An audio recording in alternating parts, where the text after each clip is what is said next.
Not all who call his holy name will find their way, will feel no shame. Only those who follow the truth within, obey the Father, that's where life begins. All the loud voices, they lead astray, but Jesus is the truth, the only way.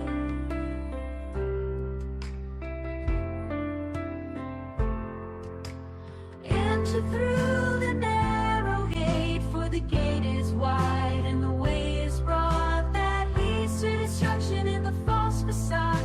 Many walk that path and don't see the sign, but the gate is small and the way is divine. The road to life, oh, so few will find. In the light of love, leave the darkness behind. Salvation is a gift, it's not of our hands, not by the works or binding demands. It's free for the lost, for the weary soul. Come to Jesus, let him make you whole. If you thirst and hunger, just kneel down and pray. He's waiting there, don't let it slip away.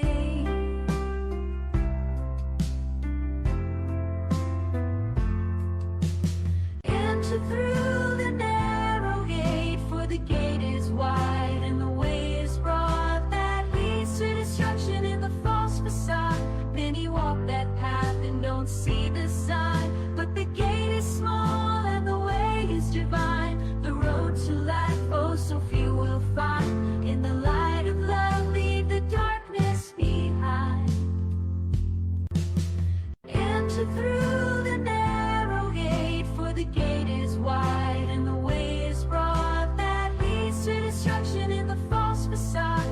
Many walk that path and don't see the sign, but the gate is small and the way is divine. The road to life, oh, so few will find. In the light of love, leave the darkness behind. In the light of love, leave the darkness behind.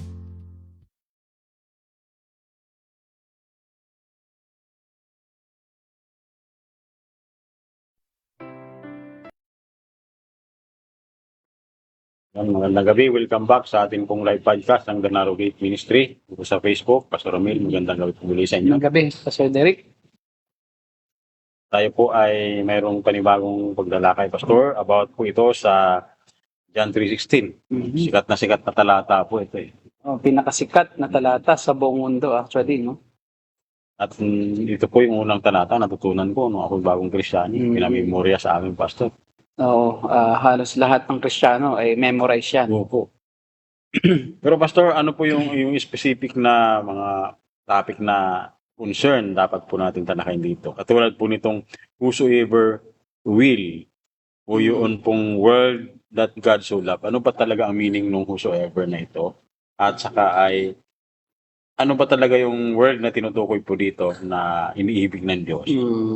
Yan. So, ang contention dyan, no, ay yung world ay pwedeng maligtas lahat dahil yung tinatawag nating universalism, that's the first contention using that very famous verse. Na yung verse na yan ay tumutukoy daw sa pangkalahatang kaligtasan dahil iniibig ng Diyos ang lahat ng tao. So kung iniibig ng Diyos ang lahat ng tao, ay pwede ba niyang ipahamak o parusahan sa impyerno? Po, pero nang argumento nila. Doon sa walang hanggang pagdurusa. Parang salungat ito sa pag-ibig ng Diyos kung lahat ng tao ay hindi maliligtas. Kasi iniibig niya ang lahat eh. So they equate the love of God to salvation agad, no? Doon sa mga universalists. Sa mga Armenian naman, doon sa naniniwala na talagang nasa desisyon ng tao ang kaligtasan, ay doon sa phrase na kahit mahal ng Diyos ang buong sanlibutan, pero yun lang sino mang sasampalataya lang ang maliligtas. At ang sinasabi nila dyan ay ang kaligtasan ay sa pamamagitan ng pag-aksyon ng tao na siya dapat ay may freedom to choose, to believe. And he must exercise his freedom of choice. Therefore, kaya nga, although God loves the world, he must believe, no? Those who are in the world, those who are sinning, no, against God, must stop from sinning and they must believe so that they can be saved. Kaya nga, whosoever believes in Him will not perish but have everlasting life. So, maraming nuances, no, ang nalikha doon sa pag-interpret doon sa translation na, no? May ibang translation po. Pagdating sa English translation at i-translate din sa iba-ibang languages, nawala yung pinakang original nuance noong mga wordings diyan sa John 3:16, which is alam natin Greek. Taken out of context na rin, no? Ang nangyayari ay they interpret John 3:16 without consolidation to the whole book, and especially to the first 2 chapters. Kasi meron pang chapter 1 ang John, may chapter 2 and chapter 3. Meaning yun John chapter 3, hindi yan isolated sa chapter 1 and chapter 2. Yeah. At wala naman dating chapter number ang Bible during the writing of the original New Testament books. No, wala. Meron lang naglagay ng chapter and verses. So meaning isa siyang tuloy-tuloy na panulat. Isa siyang tuloy-tuloy na account tungkol sa buhay ni Jesus. Also, we must take into account that doctrines must come from the didactic, from the teaching passages or teaching books of the scriptures, like the epistles. Hindi pwedeng bubuo ka agad ng doctrine without primarily consulting the doctrinal stand of the apostles na kanilang sinet forth, kanilang isinulat, no, sa kanilang mga aklat. Ito ay mga sulat na nila sa mga iglesia. No? Kasi sa kanilang mga sulat sa iglesia ay kanila nang binuo na yung doktrina. Yes. No? From Old Testament and the New Testament ay kanilang sinamarize yung ano ba ang significance ng mga aklat sa Old Testament, particular yung mga prophetical books, no, tungkol sa Panginoong Jesucristo, sino ba siya, at nung siya dumating, yung mga itinuro niya sa mga apostol, ay kanilang kinonsolidate sa mga Old Testament teachings tungkol sa kaligtasan. At binuo nila ang doktrina ng kaligtasan doon sa kanilang mga panulat sa mga iglesia na. Kaya ang Gospels, yung 4 Gospels actually, no, Matthew, Mark, Luke, and John, they should be treated as historical books. That's the historical account of the Lord Jesus Christ, no, mabuting balita tungkol sa Panginoon Jesucristo. And they have their own audiences, no? Like si Matthew ay sumulat siya for the Jews. At ang kanyang treatment sa Panginoon Jesucristo, he introduced the Lord Jesus Christ as the King of the Jews. So doon nakatutok yung kanyang goal na ipakilala si Jesus as the King of the Jews. So meron siyang pangunahing layunin sa aklat. At upang si Jesus ay kanyang itatag bilang hinulaang hari, ang Mesiyas, no, na maghahari sa buong mundo, hindi lang sa mga Hudyo, no? At si Mark naman ay ang kanyang particular audience dahil si Mark ay half Gentile, half Jew. So siya ay mistiso na Hudyo. Ang kanyang tatay ay isang Romano, according to many scholars, no? Kaya ang kanyang goal ay ipakilala si Jesus sa mga Romano bilang suffering servant. Ang kanyang goal, ang kanyang treatment sa Panginoon Jesucristo, ang kanyang pagpapakilala ay si Jesus ay hindi hari sa mga Romano kasi that would affect their attitude against the Lord Jesus Christ or for the Lord Jesus Christ at saka sa mga Kristiyano. So kung papakilala niya si Jesus na siya hari din, magkaka-conflict. Kasi ang mga Romano, isa lang ang hari. So, he introduced Christ as the suffering servant. He did not introduce Christ as a savior or as a king, but a servant of all. But a servant who does miracles. A powerful servant. Although he is a servant, but he can perform miracles. and signs and wonders. But Jesus is not antagonistic to the Jewish government or to the Roman government, no? And to the Jewish government as well, no? Napapasakop naman siya. So kaya depende yung content ng aklat doon sa gustong pagpapakilala ng author. Opo. Depende sa audience, no? Kaya iba-ibang atake nila diyan eh. Iba-ibang atake.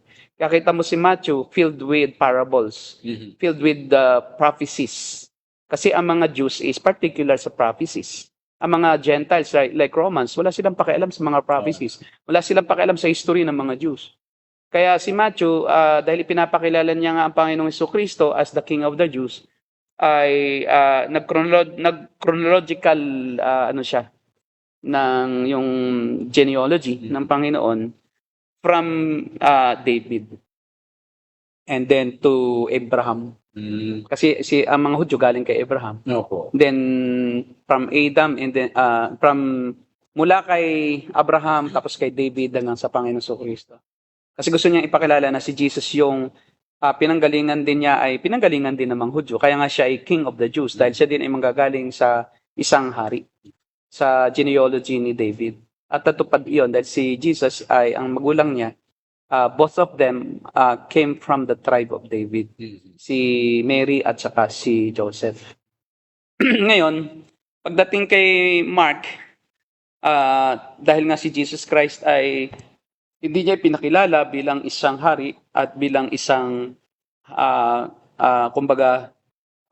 antagonistic na ruler, pinakilala niya bilang servant. So walang issue sa mga Romano kung paano nila tatanggapin si Jesus kasi siya naman ay hindi siya nagpapakilalang warrior eh.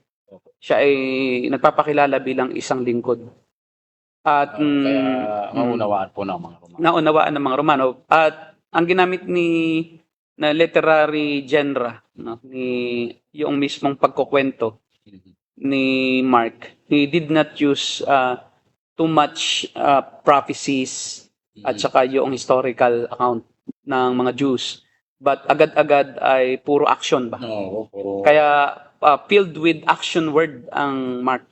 Yung makikita mo yung transition, pagdaka, May mga bitin, po? pagkatapos, no? Bigla silang umalis. So wala na silang kwento-kwento kung ano yung plano. Basta yung kung ano yung ginagawa, yun na yun. Pagkatapos ay, of course, Luke is a Gentile. He is a medical practitioner. No, during that time, he is a medical doctor. And he is very learned. He is very educated. So, ang atake din niya is because ang kanyang audience ay lahat ng tao. Hindi lamang Jews, but also Gentiles. But particularly kay Theophilus, na kinikilala nung unang panahon, sabi ng mga Bible scholars, kaya inaddress ni Luke, yung aklat niya kay Theophilus, ay ito ay isang mananampalatayang hintil na kilala sa buong Roma. At siya ay nagwe-welcome sa mga Kristiyano. At supporter din siya ng Christianity. Particular si Paul, yung ministry ni Paul. Mga kaibigan nila Paul yan. So, kaya in-address niya yung kanyang aklat. But, of course, para din sa lahat ng hintil. No? Kasi siya hintil eh. Kaya ang kanyang atake ay si Jesus ay anak ng tao, the Son of Man. The Son of Man. Kaya nga si Jesus Christ ay tinrace niya ang genealogy back to Adam. Para sa lahat ng tao. So Adam ay may connection tayo kay Jesus sapagkat si Adam din naman ang pinanggalingan ni Jesus. Tayo rin ay nanggaling kay Jesus. So lahat ng tao ay related kay Jesus Christ. In a sense that we have all came from the genes of Adam and Eve. At si Jesus ay Savior. Is the Messiah of all people. Kaya yun ang kanyang ang anak ng tao, 'di ba? Laging inuulit ang anak ng tao. Dumating anak ng tao upang iligtas ang makasalanan. Yun. At walang masyado nga siyang mga prophecies, but meron siyang plenty of mga parables. Mahilig kasi mga Gentiles sa mga kwento-kwento, yung mga figurative languages, mga allegories. Kaya yung Luke chapter 10, no? So, mapansin mo po, Pastor, yung detailed yung pagkagawa ni Luke, po, bagay talaga sa mga hintil na talagang, Sa mga historical people, yung mga Yes. taong mahilig sa history, tapos patatalino, yung mga talaga nagsasaliksik. yes, bagay Na talaga. sino ba talaga itong si Jesus? Anong connection ko naman kay Jesus kung di naman ako Jew? Kaya pinakilala niya si Jesus na si Jesus ay anak ng tao. Opo. Gaya nating lahat na anak din ng tao. Ngayon, ang pagpapaito, kaya mahalaga yung John. Kasi ang ano ni John dito, no, mind you, ang first audience niya sa kanyang isip ay mga mananampalataya. Iglesia, ito'y para sa iglesia. Kaya nga, ang hindi tinalakay ni Matthew, Mark, and Luke, tinalakay ni John. Hindi tinalakay ng tatlo yung pagiging Diyos na Jesus. Yes, hindi po. Hindi. Anak Diyos, anak ng Diyos. Kaya yung kung ano yung lacking doon sa kanilang kwento, doon sa kung sino si Jesus, pinuna ni John. At sinabi ni John, nag-umpisa siya doon sa in the beginning. Kaya saan ba nag-start si Jesus? Kasi hindi nila tinalakay si Jesus ba saan nanggaling eh. Basta siya nanggaling sa anak ng tao. Siya ay galing kay Adan, isa naman galing kay Abraham. Yung isa naman walang genealogy, si Mark. Ang ginawa ni John is tinrace niya, sino ba talaga si Jesus bago naging tao? At sabi niya, si Jesus ay anak ng Diyos. At kaya ang kanyang pagpapakilala kay Jesus, Son of God. Siya ay anak ng Diyos. Siya ay Diyos. Kaya nga, di ba, John 1:1, in the beginning was the Word, and the Word was with God, and the Word was God. So, si Jesus yun, and then John chapter 1 verse 14, and the Word became flesh, at naging tao, ang anak ng Diyos.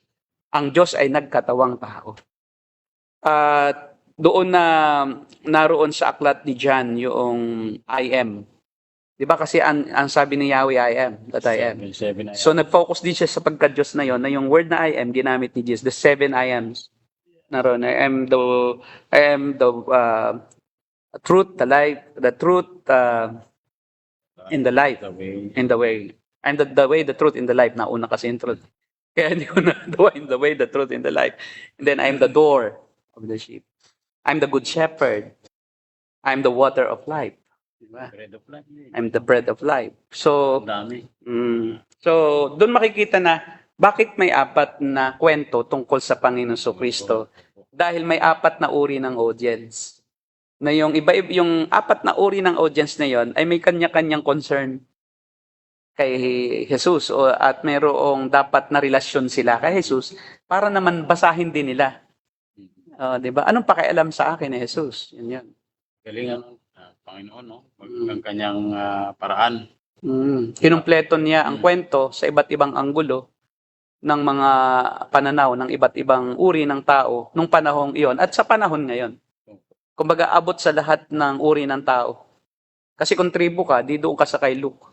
Anak ka rin ng tao eh. Kung Jew ka, di kay Matthew tayo gamitin natin kay Matthew. Kung ikaw ay bagong Kristiyano, gamitin natin andyan. Kasi andyan is very doctrinal. Yes. Puro doctrine. Kaya nga yung salvation andun agad. John chapter 1. Sino man ang manalig at ang tumanggap at manalig sa anak ng Diyos, di ba? Kay Jesus ay binibigyan ng karapatang maging anak ng Diyos. Naroon na yung adoption. Yes. Di ba? Adoption.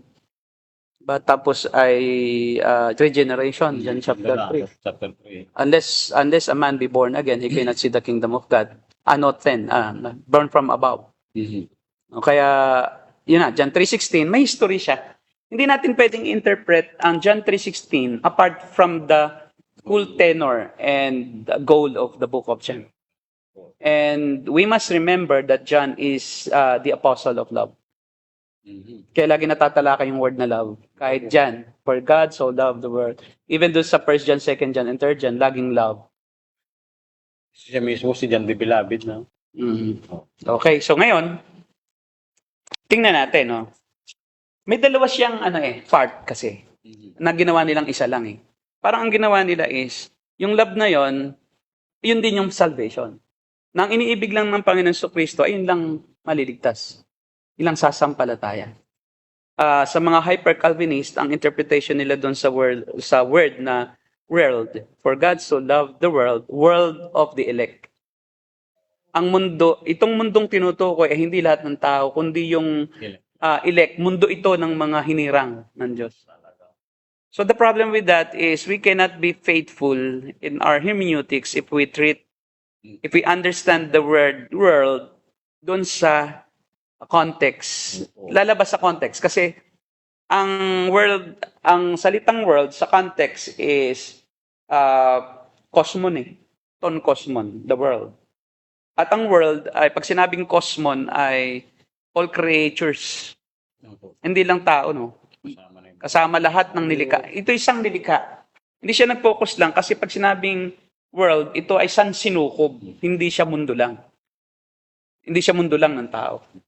Kaya it's very, very important to understand the original meaning of the word sa Greek language so that we can have a proper understanding of a certain word and then yung understanding din natin dun sa kung saan ginamit yung word na yon sa isang paragraph. Kasi hindi natin maunawaan isang paragraph without words.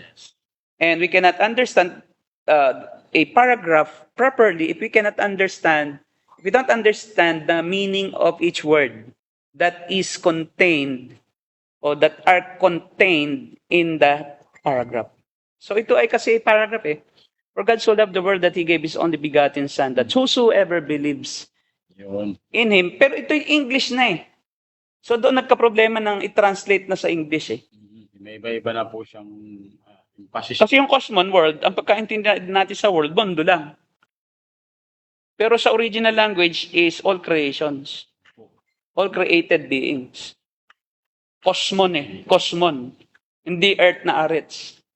Cosmon. Actually, ang tinutukoy nila, Pastor John. Kasi dapat kung mundo, lupa, arets. Eh hindi naman eh, world eh. Cosmon eh. So, hindi lang ito arets, hindi lang ito world. Hindi lang ito lupa. At hindi lang ito sa naninirahan sa lupang ito, sa balat ng lupa, kundi lahat ng nilalang. Kasi kahit ako po, ang unawa ko niyan dati, world, mga tao yan. Agad-agad. Agad-agad.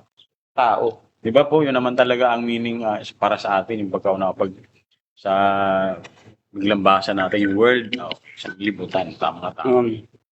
Yun ang object ng love. Not salvation per se. Wala pa yung topic na salvation din. For God so loved the world. So, okay, yun yung first part noong paragraph, noong statement rather. No? So, first part ng statement, totoo ba ito? Atin mo nang usisain. Huwag natin pagtalunan dahil walang tayo eh. No? Tayo rin magtatalo eh. So, may... Hindi po ako makikipagtalo. Hindi na maniniwala ko. Oo, di ba? So, ang nangyayari doon, talaga bang totoong iniibig ng Diyos ang sansinukob? At ito'y pwede nating sagutin in affirmative. Yes. Bakit? Maging ang mga reform ay may tinatawag na benevolent love of God. So hindi salungat sa doktrina ng pag-ibig ng Diyos, na ang Diyos ay pag-ibig, na ibigin niya ang buong sanlibutan, ang buong sansinukob. Hindi yun salungat sa kanyang karakter, na siya umiibig kahit kanino. Kasi mayroong very, very strong na view ang mga hyper-Calvinist na ang mga tao daw na makasalanan ay hindi iniibig ng Diyos. Hindi daw sila kayang ibigin dahil object ng wrath. Puro daw puot lang ang nadarama ng Diyos sa mga hindi mananampalataya. Grabe mo. Pero ang problema, paano yun ngayon, ay sinabi din naman sa Matthew 5:45, pakibasa mo. Ito ang katibayan na ang Diyos din ay nagmamahal sa lahat ng tao, Sama-sama. sa mabuti at masama. Dahil ang sabi diyan sa Matthew 5:45 ay binibless niya lahat. Yes. Lahat ng tao ay kanyang pinagpapala dahil meron siyang pag-ibig din naman na pangkalahatan. Yes. At ang tawag diyan, benevolent love. Ang pag-ibig niya para sa mananampalataya ay complacent love. A special kind of love. But benevolent love is the love that is for all people, regardless of their religion, of their race. Kasi kung ganoon, di meron ding pagtatangi sa Diyos kung hindi naman pala minamahal niya yung ibang lahi. Opo. Sabi ko dito, Pastor. Sige, pakibasa. Upang kayo'y maging tunay na mga anak ng inyong amang nasa langit. Sapagkat pinasisikat niya ang araw sa mabubuti gayon din sa masasama at nagpapaulan siya sa mga matuwid at sa mga di matuwid. Yung iba kasing contention yan, blessing yan. Pero pag binalikan nyo yung verse 44, love yan eh. Narinig yung sinabi, ibigin mo ang iyong kapwa at kamuhian mo ang Love. kaaway. O, love yan. Ngunit ito naman sinasabi ko, ibigin ninyo ang inyong mga kaaway at ipanalangin ninyo ang mga umuusig sa inyo. Pag-ibig yan eh. So kung ang tao man ay pinaiibig ng Diyos kahit sa kanyang kaaway, ganun din ang Diyos. Yes, Umiibig din po. siya sa kanyang kaaway. Mahirap po ba yata na yung nag-uutos, hindi niya yung ginagawa mismo. Oo, magiging siya, hypocritical. Sige, ibigin nyo sila, pero ako galit ako sa kanila. Papatayin ko yung mga yan, di ko yung pagpapalain. No? So, meron ang Diyos na emotion sa mga tao. Siya ay gaya ng isang judge na bagamat siya ay nagpaparusa, ay ayaw niyan na mamatay ang kanyang parurusahan, pero kailangan. Opo. Kasi may pag-ibig din siya, meron din siyang hustisya. She is like a righteous judge na kahit na nagpaparusa siya, he is unwilling that they suffer the punishment. But because that is their predicament, according to his justice, talagang kailangan. So kaya nga, hindi ibig sabihin ay ang Diyos ay umiibig, kanya namang ililigtas lahat dahil meron ding hustisya. At ang isa sa mga ebidensya na talagang ang Diyos ay mayroong pagmamahal sa lahat, even yung yung maliit na ibon, 'di ba? Yung maya, sabi ng Panginoon Kristo, no? 'Di ba't ang maya ay binebenta ng dalawang piraso, isang mamera, isang salapi. So, pero sila ay hindi pinapahintulutan ng Diyos na mahulog sa lupa. Diba? Kung hindi pinahintulutan ng Diyos, hindi sila mamatay. At yun ay gawa ng pag-ibig, no? Matthew chapter 6 yan. Matthew chapter 6 verse onwards, no? Chapter 1 onwards. Kaugnay din ito nung kanyang pagmamahal, no, sa mga makasalanan. Kaya nga sabi niya sa mga Hudyo, ibigin din ninyo ang inyong mga kaaway. Hindi ninyo dapat ibigin yung inyong kaibigan. Sapagkat ako nga pinasisikat ko rin ng araw sa mabuti at masama. Pareho ko lang silang binibigyan ng blessing. Dahil iniibig din niya kahit masama. In a sense na siya ay Diyos ng pag-ibig kasi. Normal sa kanyang umibig. Hindi pwedeng hindi siya iibig kahit kanino dahil normal siya eh. Normal na siya ay Diyos ng pag-ibig. That's one of his essential attributes. Ito po, Pastor, yung hindi na-differentiate ng mga nasa Armenian camp. Yung love. Pag sinabi nilang love, is to salvation kaagad yun. Hindi nila alam. May meron talagang benevolent love ang Diyos. Yung kanyang pinadaram maging doon sa mga unbeliever. Tama. At ang totoo nga, pinagagaling niya lahat ng tao. Yeah. Kahit yung mga hindi mananampalataya, ay siya rin ang nagpapagaling, no? Yes. Siya rin ang nagpapahaba ng buhay. Siya rin ang may akda ng mahabang buhay ng mga hindi mananampalataya, no? Makikita natin sa awit 139 na batid ng Diyos ang haba ng buhay ng tao. Bakit ang mahaba pa nga ang buhay ay yung, di ba, yung mga nanunuya sa Diyos, yung mga hindi Kristiyano. Mga Japanese nga, hindi naman sila kumikilala sa Diyos. Mga animistic sila, no? Shinto.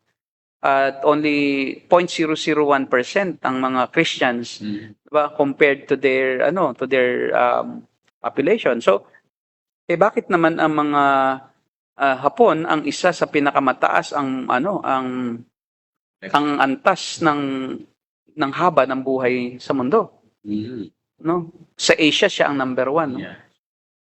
Kung ang iyong contention is inamumuhian ng Diyos ang hindi Kristiyano, tika muna, bakit naman pinadadama ng Diyos ang kanyang pag-ibig sa pamamagitan ng pagpapahaba ng buhay?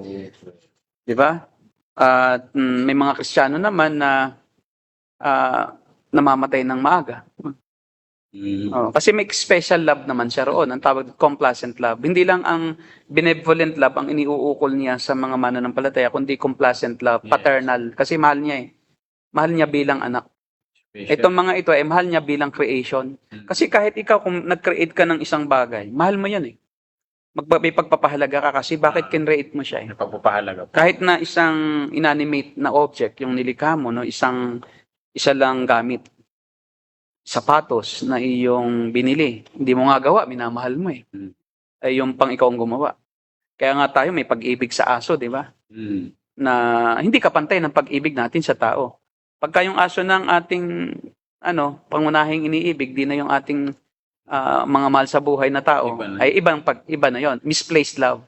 Pero we are also loving in in a manner that even though they are just mere pets, pero hindi ganoon kataas ang ating pag-ibig, no? Doon natin ma-illustrate na ang Diyos din mayroon ding kakaibang pag-ibig sa lahat, sa mga hinirang at sa mga hindi hinirang.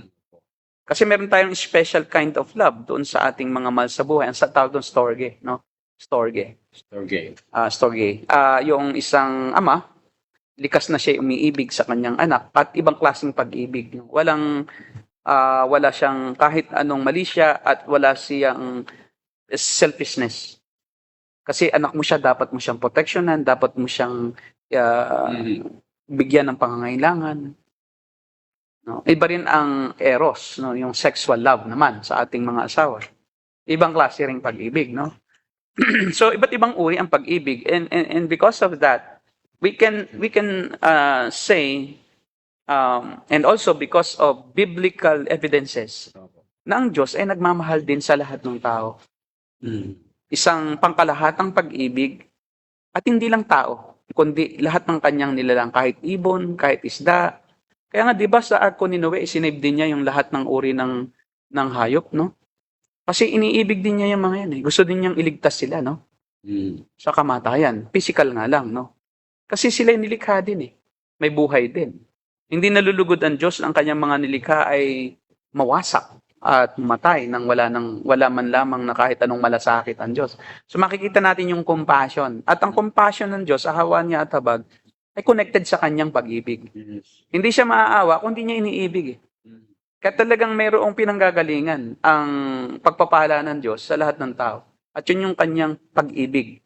Yung kanyang pangkalahatang emosyon bilang emosyonal na persona na siya ay mayroong malasakit dahil kanya rin pinahahalagahan kahit na sino dahil nga sila naman ay kaniya ring nilikha. Kaya hindi pwedeng sabihin ng tao na hindi mo ako inibig. Nasaan ka? Ang Diyos ay laging nasa lahat ng dako, sa lahat ng panahon at sa bawat individual na buhay ng tao. Pero ang tao lang ang umayaw eh. Kahit umiibig ang Diyos sa lahat ng tao, ang tao naman ayaw umibig sa Diyos. Hindi nila kinikilala. Hindi niya kinikilala ang Diyos. Kaya nga hinayaan sila ng Diyos sa kanilang masamang pagnanasa, sa kanilang makasariling hangarin. At yun din ang ating tawag, no? Kung bakit mayroong tinatawag tayo na reprobation, passive, no? At yan ang hindi ko matanggap na. Hyper. Oo. Hindi nila matanggap. At ang sasabihin ng hyper, mahirap maging hyper Calvinist kasi hindi ka makapangaral sa mga tao. Kasi iniisip mo baka ito hindi naman mahal ng Diyos, ba't ko mamahalin to? So, mahirap mag-umibig. Kaya nga ang mga hyper Calvinist, pag nakadebate mo dyan, pag nakadebate mo, sobrang harsh.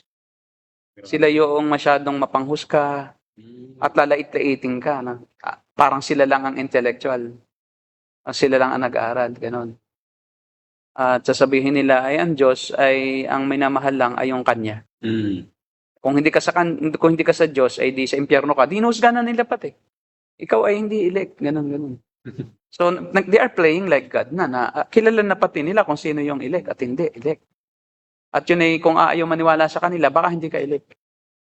Dapat maniwala ka sa akin. They're filled with pride. Kaya isa yun sa mga dahilan kung bakit yung sabi ni Michael Carino ay nag-aaway-awa daw yung mga reform. Yun lang yung mga hyper, kami hindi. Yan yung mga hyper Calvinist, sila yung maingay. Sila yung nagiging dahilan upang yung mga Arminian ay mag-iba ang tingin sa mga Calvinist. Sa mga Calvinist. Nadamay tuloy tayo ng mga hindi naman tayo naniniwala doon sa hyper Calvinism na ang miniibig lang si Michael Carino ay kinamumuhian ng Diyos. Iniibig din siya ng Diyos, bakit naman hindi? Yung aso nga, iniibig din ng Diyos, di ba? Kaya nga alam mo doon sa Romans chapter 8, ang sabi doon ay, palalayain din ng Diyos sa kabulukan ang lahat ng sangnilikha. Kasi cosmos yung topic doon, yung cosmos Nang sangnilikha, cosmon, ay dumaraing. At sila ay palalayain din ng Diyos sa pagkabulok. Ililigtas din na rin. Liligtas din siya. Kaya nga, alam mo, holistic ang pagliligtas ng Diyos. Ang pag-ibig ng Diyos, holistic eh. Mm. Yun nga lang, may iba-ibang level at may iba-ibang uri ng pag-ibig ang Diyos.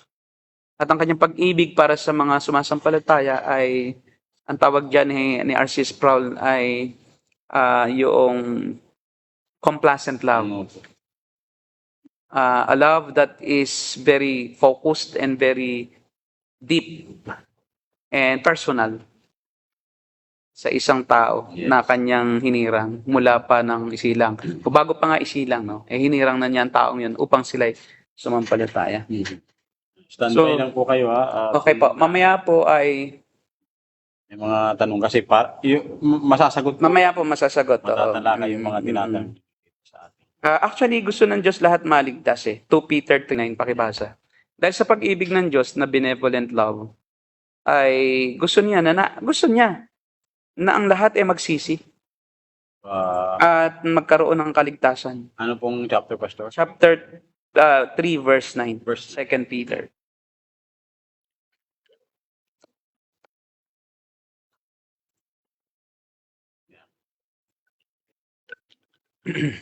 sa Imperator. Pakibasa ko yan.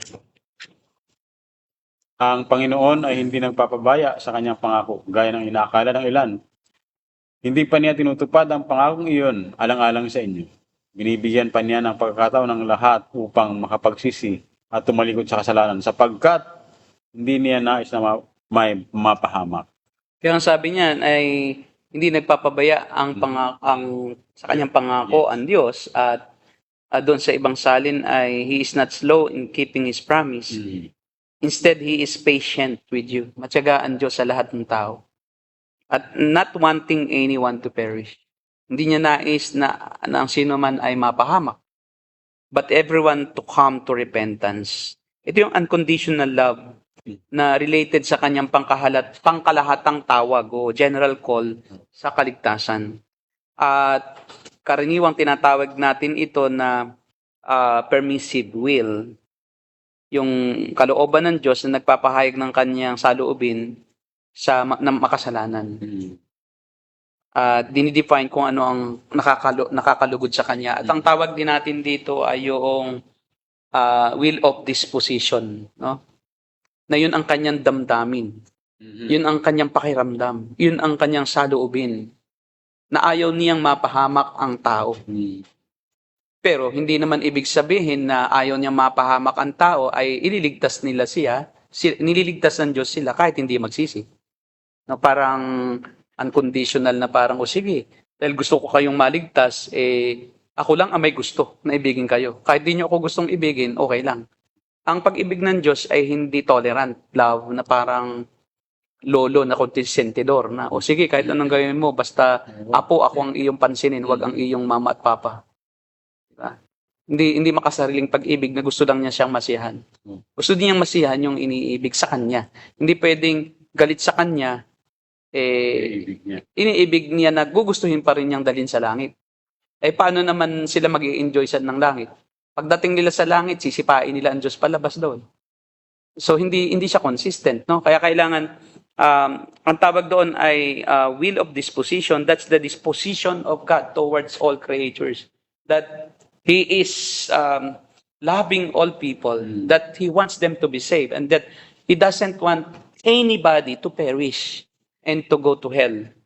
However, hindi nangangahulugan na ililigtas niya lahat kahit hindi sasampalataya. Kaya sa Matthew 25:46, no, ang sabi doon ay pakibasa natin yon. Hindi niya ililigtas yung mga aayaw sa kanya. Ano po? Matthew 25:46. Mateo 25:46.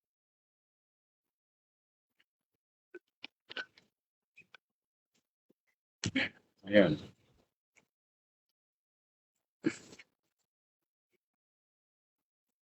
Sabi po dito, itataboy ang mga ito sa kaparusahang walang hanggan, ngunit ang mga matuwid ay magkakaroon ng buhay na walang hanggan. Bakit? Hindi niya ini-ignore kasi ang kasalanan. So, bagamat mahal niya lahat, gusto niyang maligtas, pero hindi ibig sabihin yung kasalanan ay kanyang kukonsintihin. Kasi hindi na siya pag-ibig pag kinukonsinti na ang anumang bagay na masama. Yes. Kasi ang pag-ibig ay hindi one-sided. Yes. Kasi kailangan din na yung pag-ibig ay ilalaan mo para sa sino man na mayroon din naman na tugon. Kailangan siya ay kailangan siya ay umibig din yung iniibig eh. One-sided, yun. Eh di laban sa kanya yon yung pag-ibig sa kanya kung ayaw naman niya sa'yo. Hindi pag-ibig yung namimilit na pag-ibig. Hindi pipilitin ng Diyos ang kahit sino na iligtas kahit ayaw. So, magiging tyrant. Yun, mas lalo siyang magiging tyrant, no? Para kang walang kalayaan. Kahit ayaw mo, gusto ng Diyos di wala kang magawa. So, that love is not love at all because those who love, they give freedom to those that they love.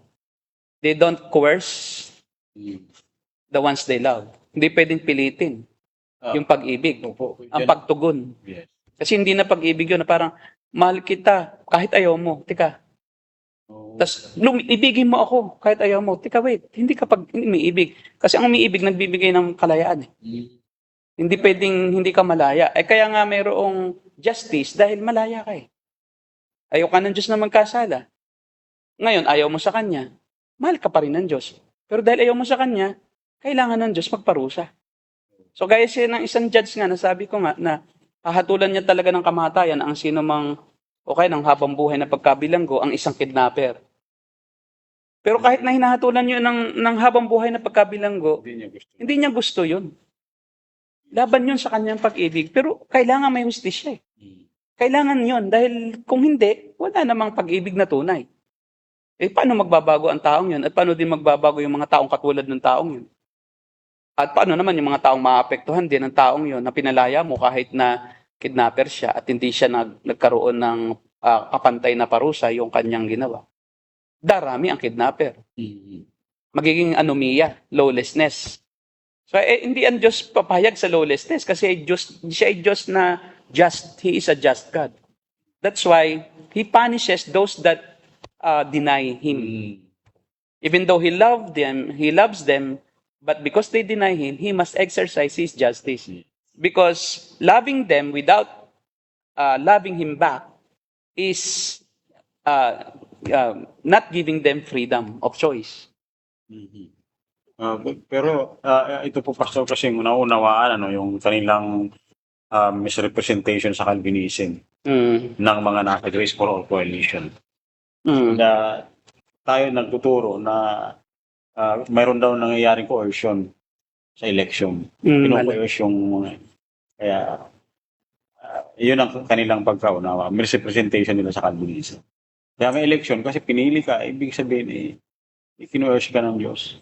Hindi, kasi once na maunawaan mo, ang ginawa ng Diyos dito, ipinaunawa sa'yo.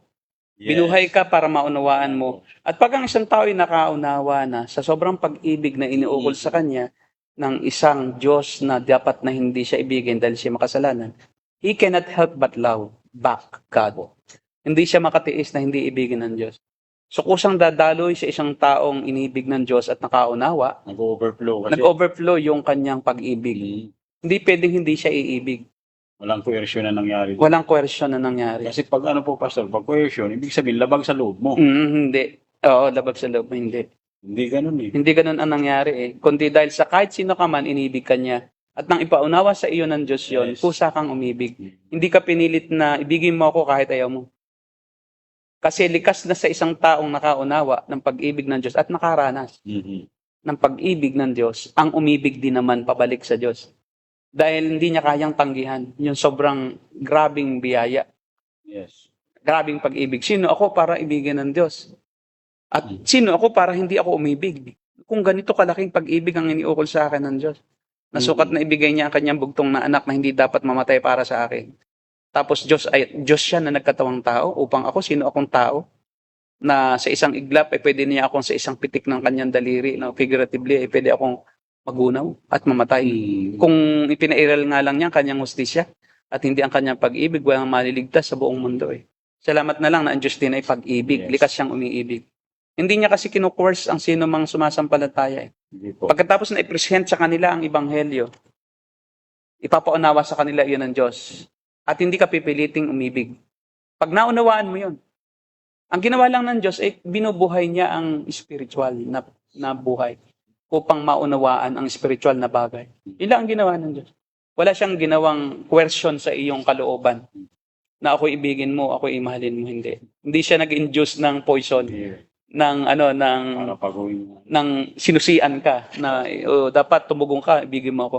Kasi hindi naman lahat ng ng pinapangaralan ng ganyang pag-ibig ng Diyos tumutugon talaga Yes. Ayaw nila sa Diyos Kaya walang dahilan ang Diyos o walang dahilan ng tao para sabihin sa Diyos na hindi mo naman ako inibig kaya nga ako pumuntang impyerno. Hindi, ikaw ang ayaw umibig Pinaunawa na sa iyo pero wala talaga. Ayaw mo Yun ang problema doon.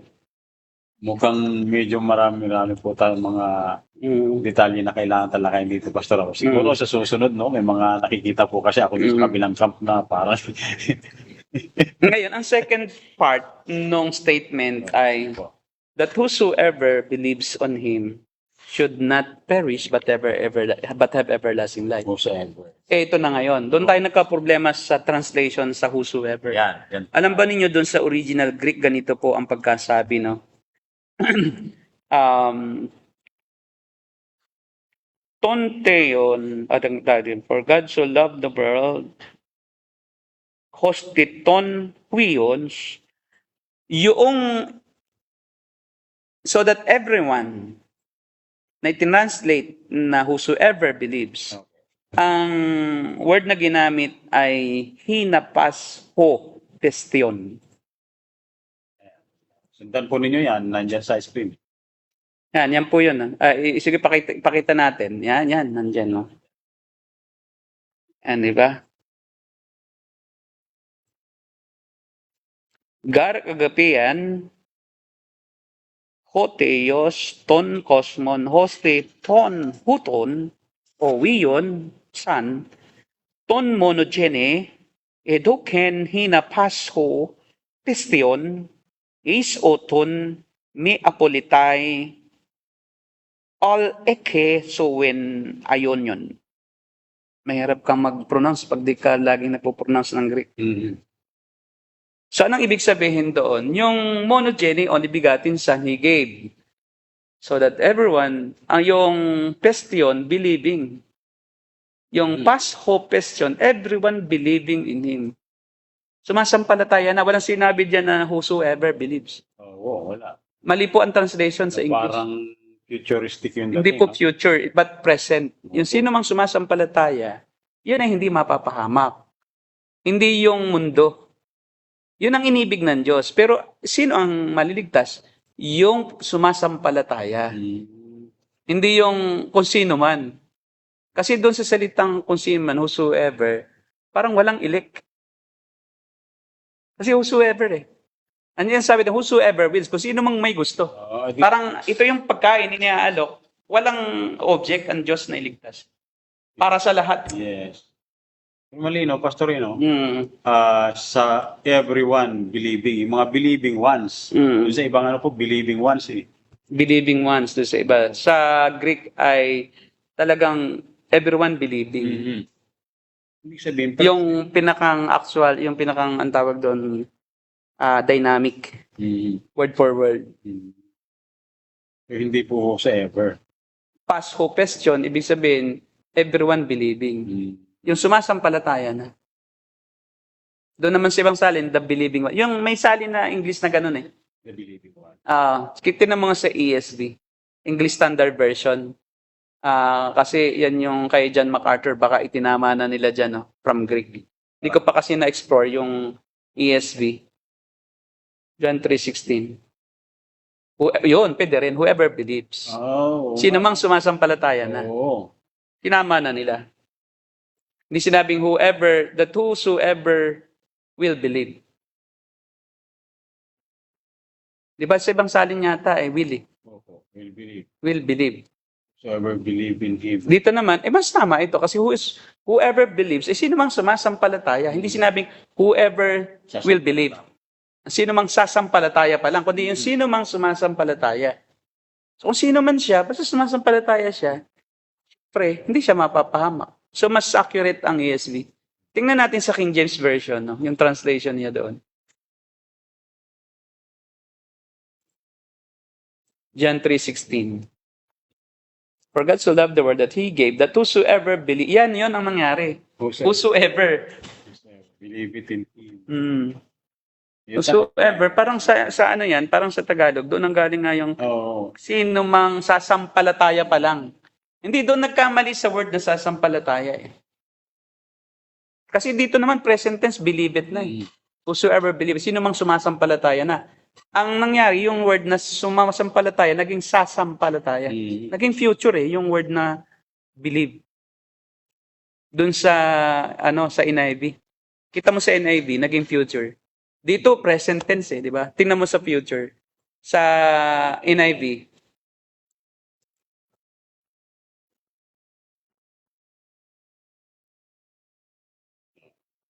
Whoever. o tama naman sa English eh. Whoever believes in Him Sa totoo lang, tama naman talaga shall eh. not perish.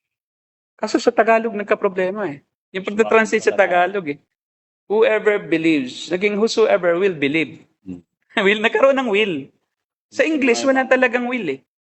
Tama talaga ang translation from Greek. So anong nangyari sa Tagalog? Tingnan mo sa Tagalog. John 3:16, magandang balita, Biblia. Diyan na yata nagka-problema, no?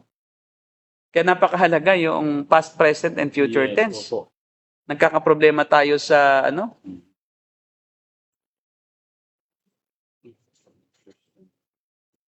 tingnan ninyo sa, Yan. yan, ang sino mang sumampalataya, tama naman din. Sumampalataya naman. Di ba? Okay, ba't nagkakamali? Pero iba ang interpretation kasi po. Kasi ang sa kanila, sino mang sasampalataya. Oo. The word sino man ay parang itinuturing nila na kahit sino. Yun, kahit sino. Pero mas maganda dun sa the believing ones. Di ba? Tiyak na. Tiyak na sumampalataya na. Dito kasi, yung word na whosoever ay tinasit nga na sino man. Doon sa ibang translation ay believing ones. Parang may future. May future pa na connotation, di ba? Yes. At yun ang dahilan, no? Dahil sa pinapasok nila yung sarili nila eh. Na Armenian doctrine. Okay, tamo na sino mang sasampalataya sa kanila nga eh. Di ba? Parang Ginagawa nilang future yung word na sumampalataya eh. at ang decision dahil doon sa whosoever na yun, ang decision ay nasa tao. Nasa ang focus na nung tao. Ngayon, okay, balikan natin yung chapter 2. Di ba? Yung chapter 3, verse 3. Paano sila sasampalataya? Okay, ito may kondisyon. Ano yan? Sa verse 3. Yan yung context eh. Sino ba yung sino mang sumasampalataya roon? Ito yung mga na-born again. Kailangan magkaroon muna ng rebirth. You cannot believe unless you have undergone rebirth. Sabi po dyan, Pakasabi dyan. sugot si Jesus, pakatandaan mo, kausap po na si Nicodemus. Yan kasi ang background ng John 3:16 may nagtanong. Yes po. Si Nicodemus. Malibang ipanganak na muli ang isang tao, hindi niya makikita ang pagkain ng Diyos. Okay, anong ibig sabihin ng ipanganak na muli? Ito ba ay papasok ako sa tiyan ng aking ina? Tingnan natin, sabi sa verse 4. Ang conclusion, yun na yung 16. Pero ito yung ugat. Paano may panganak pang muli ang isang tao matanda na? Nakapasok pa ba siya sa sinapupunan ng kanyang ina para muli silang? Tanong ni Nicodemus. Sagot naman ni Jesus, pakatandaan mo, malibang ang isang tao ay panganak sa pamamagitan ng tubig at ng espiritu, hindi ito makakapasok sa kaharian. Okay. Ang interpretation dyan ng ibabaptism yung tubig, but that's not the right interpretation. Ang tubig yung natural birth. Kasi once ang isang tao ay panganak, mayroong panubigan. So yun yung unang kapanganakan. Yun yung born as a human being. Natural birth. There is supernatural birth. There are two kinds of births. No? Una yung natural birth. Ito yung kapanganakan sa panubigan. At born in the spirit. Ito yung kapanganakan sa spiritual. Kapanganakang material at kapanganakang spiritual. Pag ang isang tao ipinanganak lang sa material, hindi siya ipinanganak na born again sa espiritu, hindi siya makakapasok. And take note, yung spirit dyan, tama ng translation, ipinanganak ng Espiritu Santo. Ibig sabihin, hindi pinanganak yung espiritu niya lang, kundi ang kapanganakan ay gawa ng Espiritu Santo. Oo. So ang medium upang ipanganak na muli ang isang tao ay ang banal na espiritu. Siya ang gagawa niyan. Ang gumagawa ng material na birth, of course, ay yung tawag dito, kumadrona, di ba? O, di ba? Siya ang gumagawa nun, di ba? Siya yung Midwife. nagpapanganak, Oo. di ba? At yun ay dahil resulta ng sexual reproduction. Pero ito ay spirit na pakapanganakan sa espiritu. Hindi ito kayang gawin ng tao. Bakit? Espiritu ito eh. So it is beyond our capacity to perform. We cannot do anything because it is done by the Spirit. It is not done by man. Kita mo, pakibasa. Kaya ang taong ipinanganak sa ayos, ipinaliwanag na yung natural birth ay laman. Yung born of water is flesh. Di ba? Material. Espiritu ay? Yes, espiritu. Huwag ka magtaka sa sinabi. Ano ang kapanganakan sa espiritu? Kayong lahat ay kailangan tingnan mo. There's no exception. Kayong lahat eh. Hindi pwedeng maligtas ng hindi ipapanganak na muli. At ito ang sign ng tao ipinanganak na muli, verse 8. Umiihip ang hangin. Kung saan ito nais at naririnig mo ang ugong nito, ngunit hindi mo alam kung saan ito nanggagaling at kung saan pupunta. Ganon din ang bawat ipinanganak ayon sa Espiritu. Walang kamalayan ang tao sa kanyang kapanganakan. Gaya ng hangin, wala siyang kamalayan kung saan iyon nanggagaling at kung saan pumupunta. Wala rin kamalayan ang tao kung sino ang ipinapanganak. Hindi mo pala pwede. Ayon sa Espiritu, hindi pwedeng takdaan, hindi pwedeng lagyan ng date na ngayon ka pinanganak sa langit. Itong spiritual birth mo, no? Ito yung iyong celebrate, wag yung iyong natural birth. Yung spiritual birth. Kaya yung iba, ang kanilang sineselebrate, ang kapanganakan nila sa langit. Matitiyak kung kailan yun. Hindi nga natin alam kung paano yun kumikilos. Nalalaman mo lang na pinanganak ka na dahil nagbubunga yun. Bigla kang umiibig na lang sa Panginoon. Ginugusto mo nang makinig sa salita ng Diyos. No? Naging normal sa yung umibig sa mga kapatiran. Nagkaroon ka ng desire na gaya ng sanggol, no? Na siya ay nananabik sa gatas na spiritual. Ang salita ng Diyos.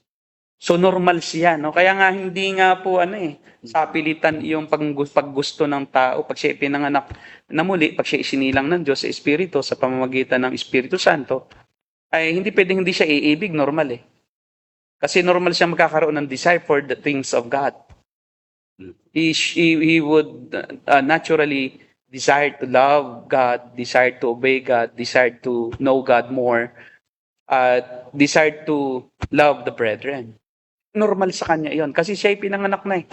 Gaya ng isang taong sa physically pinanganak, normal din siyang magutom at mag-desire ng mga pagkain, ng tural na gatas ng nanay. No? Talagang siya ay nagugutom, siya ay magtatawag ng atensyon. No? Ganon din ang isang taong ipinanganak sa Espiritu. So, yun yung mga sumasampalataya. At bago ka sumampalataya, bago ka makarating sa John 3:16, may ginawa muna ang Diyos. Hindi kayang gawin ng tao. Okay, John 1:12, pakibasa. Di babalik ka naman sa John chapter 1. Kasi interconnected yan eh. In John chapter 2, John chapter 3, John chapter 1, verse 12. Tingnan mo. Paano isisilang maging anak ng Diyos? Subalit ang lahat ng tumanggap at sumampalataya sa Kanya, ibinigyan niya ng karapatang maging mga anak ng Diyos. Sa 13, sila nga ay naging mga anak ng Diyos, hindi dahil sa isinilang sila ayon sa kalikasan o sa kagustuhan o sa gagawa ng tao, kundi ang pagiging anak nila ay dahil sa kalooban. Consistent sa chapter 3. Opo. Na hindi sila naging anak, hindi sila isinilang dahil sa kalooban ng tao, no? Hindi dahil sa sila ipinanganak lang sa laman. Kundi dahil sa banal na espiritu na ang Diyos ang nagpapanganak. Ang ibang translation ay born from above. Ibang translation sa born again ay born from above. Ibig sabihin, ang Diyos ang nagsilang sa kanila. Sa espiritu, hindi physical. So yung kanilang spiritual na buhay ay bubuhayin ng Diyos. No. At sila ipapasukan ng banal na espiritu upang makaunawa sila ng mga bagay na espiritu. Kasi ang taong walang banal na espiritu ay walang pangunawa sa mga bagay na spiritual, kahangalan lang. Ngayon ito, tinaw. Ngayon, mali na naman ang interpretation dito, no? Ang sino mang sumampalataya daw ay yung tumanggap at sumampalataya sa Kanya. At ang sabi nila, ang pagtanggap at pagsampalataya, ayun ang kanilang ambag. Ang sabi nila, paano ka naging anak ng Diyos? Nung ako'y tumanggap. Sa paanong pagtanggap? Nung manalangin ako, nung pagtanggap. At dahil doon, ako'y sumampalataya, kaya ang ako'y sumampalataya, iniligtas niya ako. Ang problema ay sa verse 13, hindi nga yun gawa ng tao eh. Oo, kaya pala. Mismong yung pagtanggap mo at pagsampalataya at ang pagsilang mo ay hindi kagagawan mo. Kasi tinatapos po nila dun sa verse 12 lang. Oo. Kaya yun ang kanilang armas laban sa Calvinism na wala kang naiambag. Dito may naiambag ako Pag binasa mo yung verse 13, wala pala. Kaya kita mo? Dahil nga yung poor hermeneutical skill. Di ba po, ikaw nga, physically, yung natural birth mo, wala kang inambag, hindi mo naman No. ito. Sinabi No, ko sa yun mo? na ito yung panganak mo. Oo. Tsaka ginusto mo bang isilang ka ng ganong buwan, ng ganong taon? Yun. Hindi mo nga alam. Tapos nga sasabihin mo na ako yung pinanganak sa espiritu, may ambag ako. Wala kang ambag doon sa pagsilang mo sa laman Di ba? Aba, ay mas supernatural yun. Ito pa ang problema, ang pagtanggap sa kanila, yung pananalangin. Po. Sinus prayer ba? Pero ang pagtanggap niya dyan ay hindi panalangin. Kung hindi yung pagsunod talaga kay Jesus, Yes po. yung pagsunod sa kanya at pagbukod sa mundo. Opo. Kasi alam mo ba, nang sabihin iyan, wala namang altar call. Ano yung altar call na yan? Hindi yan yon. Kasi wala noong nagpapatanggap sa panalangin Wala noong nagsasabing sumampalataya ka sa bibig Hindi Wala po. Kung hindi, ano ang pagtanggap noon? Ang pagtanggap noon, tingnan natin yung context historically, paano yung pagtanggap. So sinulat iyan ni John, alam natin, during the 1st century. Diba? Of course, some years after the resurrection of the Lord Jesus Christ, nabuo ang iglesia. And then sumulat sila Matthew, Mark, Luke, and John. Muna, sabi nila si Mark, then si Matthew, and then si Luke. Tapos huli si John, sabi nila. So maaaring si John ay sumulat mga 60 AD, 60 AD onwards. Or probably, kasi late na siya 60, 70 AD. Ayon sa tradition, talagang dumaan muna ang mga taon bago siya nagsulat. Kasi yung 90 AD yung revelation So most probably, this is very early than Revelation. Kasi 5 ang sinulat ni John. Yung the Gospel of John, 1st, 2nd, and 3rd John, and Revelation. 5 books of the New Testament. So Revelation is after AD 90, late 80 and early 90 AD. So ipagpalagay natin na sumulat siya, nag-umpisa siya very early na, Pagpalagay natin 50 AD, 60 AD. Nung 60 AD, 1st century, yung first 100 years ng mga Kristiyano, sila ay, napakaliit na grupo yan Di ba, 3,000 lang doon sa Acts chapter 2. Yung 40 days after ng Passover. Yes po. 3,000. And then ipagpalagay na natin na 30 years, 40 years, so maaring sila ngayon ay mga 100,000. Sa milyon-milyong tao, di ba? Ang bilagay ng mga 50,000 katao yan. Kati pa rin. Ngayon, dahil sa kukunti sila, they are minamata sila They are looked down. They are being looked down by the people, especially the Jews, dahil,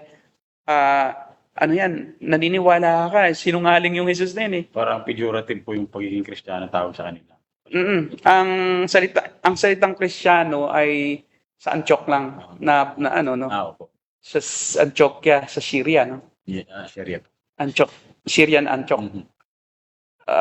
Ngayon, hindi pa ang tawag ay Kristiyano. Wala pa. Ang tawag sa kanila ang unang tawag sa kanila ay mga mananampalataya. Nazarene. Yung follower of Jesus of Nazarene, at saka the way, followers of the way.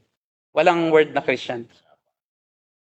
Pag sinabing follower ka ng daan, at follower ka ni Jesus, si Jesus, sariwang-sariwa sa isip pa ng mga tao na buhay pa nga yung mga nang-usig kay Jesus. Opo.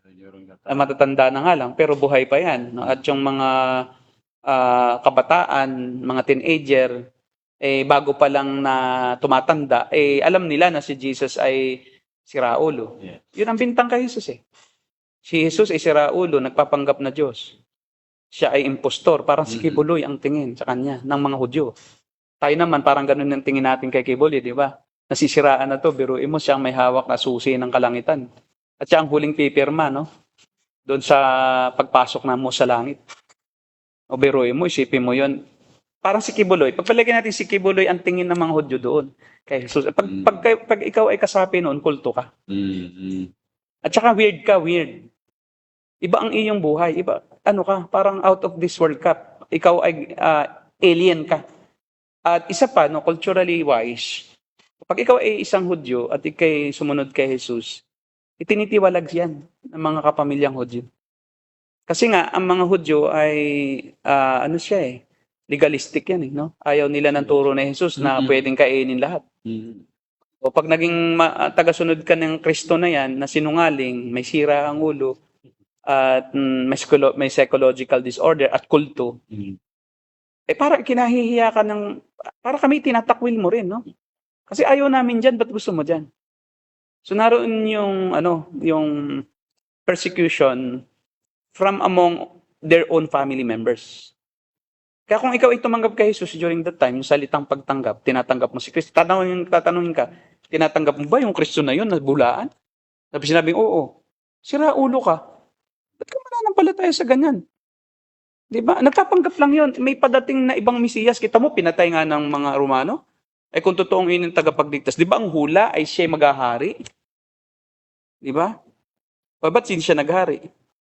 Ba't siya nagpabaya? At bakit siya nagpapatay? O isinungaling siya. Hindi nga niya ligtas ang sarili niya eh.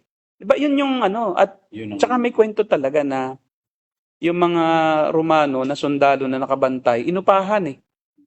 Inupahan sa na inupahan yung mga bantay ng kanyang libingan na ibahin ang narrative na ninakaw yung bangkay ni Jesus. Hindi siya totoong nabuhay.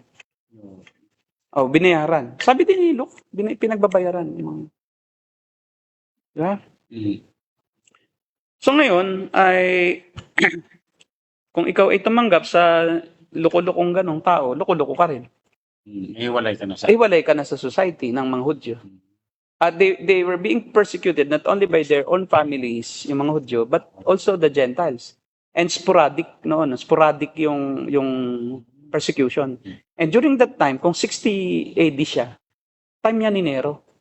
matindi po ang At ang persecution during the time of Nero, ang pinakamatindi. Kasi yan ang ginawa ni Nero, ibinintang ni Nero sa mga Kristiyano ang pagsunog sa isang bahagi ng Roma. Sa isang bahagi ng syudad ng Roma. Kaya naging legal nung panahon na yon yung pagpatay sa mga Kristiyano. Na pag ikaw ay tumatanggap kay Kristo, pag ikaw ay sumasampalataya dyan sa Kristo na yan, eh pwede kang manganib ang buhay. At pwede kang gawing sulo sa paligid ng palasyo ni Nero. Susunugin ka ng buhay. At yung iyong pagdaing ay musika sa pandinig ni Nero. Galak na galak siya pag naghihirap ang mga Kristiyano. Ikaw ba, kung ganito ang pagtanggap sa panahong yon at ganito ang pagtrato sa mga tumanggap at sumampalataya, eh pag sa bibig lang, hindi ka, baka sabihin mo, gusto mo bang sumampalataya? Ayaw ko nga. Pero papatayin ka eh.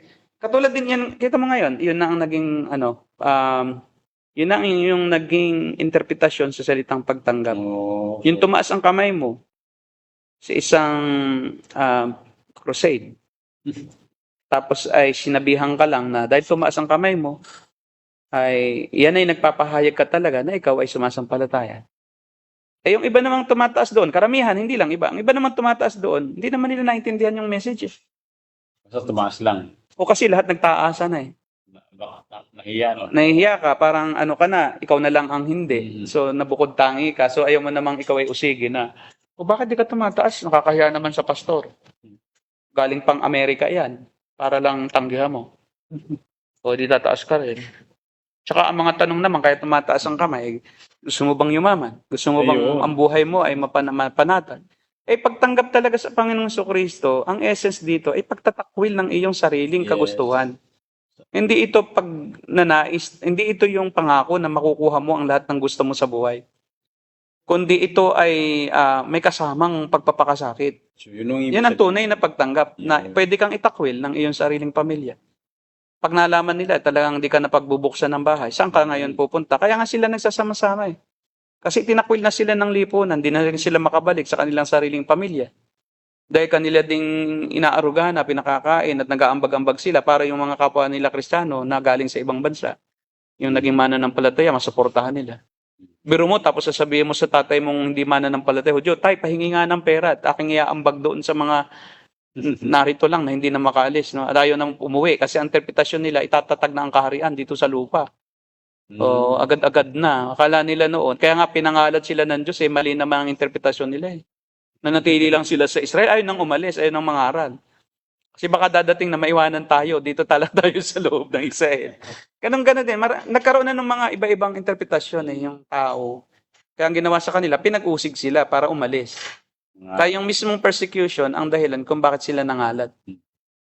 Buti nga nangalat sila Oo. Sana hindi tayo panili. Oo, tama. Kaya salamat sa persecution. No. Kaya ang pag-usig ay blessing.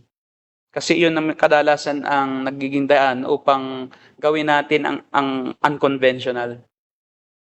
Unconventional. Kasi nga, kung ikaw ay, kampante ka lang, wala sa iyong tumutuligsa, wala sa iyong nanunubok Yan lang. bilang Kristyano, ay hindi ka masusubok. At ka na lang, complacent ka lang, hindi ka na rin gumagawa ng role mo. O, di ba? Hindi ka nangangaral. Walang emosyon Napatunayan mo na ikay Kristyano. Parang ganun lang. Ganun lang. Use ka na. Oh. Na nakaupo ka lang sa isang tabi. Attend ka lang tapos umaasa kang payayamanin. Kanan Diyos, di ka naghahanap buhay. Pag nagkasakit ka, di ka magpapagamot dahil baka sa pagagalingin ka na lang. So, yung pag-ibig na yon na sinutukoy sa John chapter 3 is benevolent love. At yung iniligtas doon ay yung sumampalataya na. Sino mang sumampalataya, sino mang those believing or believing ones. So, In the believing ones. Meron talaga pong particular na tao at yun yung mga sumampalataya. Yan, may particular na object Yung object. ang pagliligtas. Hindi. Pero yung pag-ibig ay para sa lahat. Interpretation natin doon, yung benevolent love ng Diyos ay para sa lahat ng tao at para din sa Kristiyano. Kaya lang yung mga hindi hinirang, hindi nila ma-appreciate yung love na yun. Ay maka-appreciate lang ay ang mga elect. At sila yung mga sumasampalataya. Hindi mo kasi pwedeng sabihin kung hindi pa sumasampalataya, hindi pwedeng sabihin elect Kasi hindi mo alam kung elect ba yun. Kung hindi, paano mo malalamang elect? Ay sumasampalataya na. Kaya elect na yon yung naroon sa John 3:16. Kasi hindi mo naman masabing elect pag hindi pa sumasampalataya Kaya ang saved doon, ang may buhay na walang gan, yung elect. Kasi sumasampalataya na sila So, Hindi siya para sa lahat. Hindi siya para sa sasampalataya lang. Kasi sino ba yon? Hindi mo malalaman kung sino. Hindi tayo iiwanan ng Panginoong Hesus na nanguhula kung sino ang elect. yes. Ang elect ay yung sumasampalataya na. Yun ang pwede mong sabing elect ka. Sa sumasampalataya Pero yung hindi pa siya sumasampalataya, hindi pwedeng turuan ng elect. Kaya nga na-elect sila. Kaya nga meron akong kaibigan na follower ng ng God Questions at TNG. Tuwan-tuwa siya pag tinutulig sa ako yung mga false prophet. At siyempre, wala silang puwang dito sa tunay na paturuan. Kayo ay mga bulaang guro, di ba? Tuwan-tuwa siya pag ginagano ko si Balyano.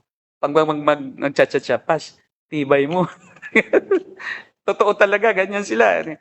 Ngayon, problema niya, natutuhan na yung eleksyon, tinuturo naman kahit kanino, kahit sa hindi Kristiyano. Yun lamang. O kaya nga dumalo sa akin, sabi ko, Brad, Pastor, baka pwedeng huwag mo munang ituro ang eleksyon sa mga pulis na tinuturuan mo na hindi naman nakarinig pa ng Ebanghelyo. Baka mamaya, gamitin nila yung salitang eleksyon sa kanila. Elect ako, kahit ako anong gawin ko, magiging hyper yan. Magiging hyper faith. Tsaka ang kanilang nila yung maganda Ang ituro mo sa mga bago pa lang, ng mga nakikinig ng salita ng Diyos, ng Ebanghelyo, bago pa lang sila napupukaw, ang interes sa gospel, sa tunay na gospel, kasi nakarinig din sa mga iba-iba. Yes. Ang ituro mo, yung kanilang responsibility to believe. Opo.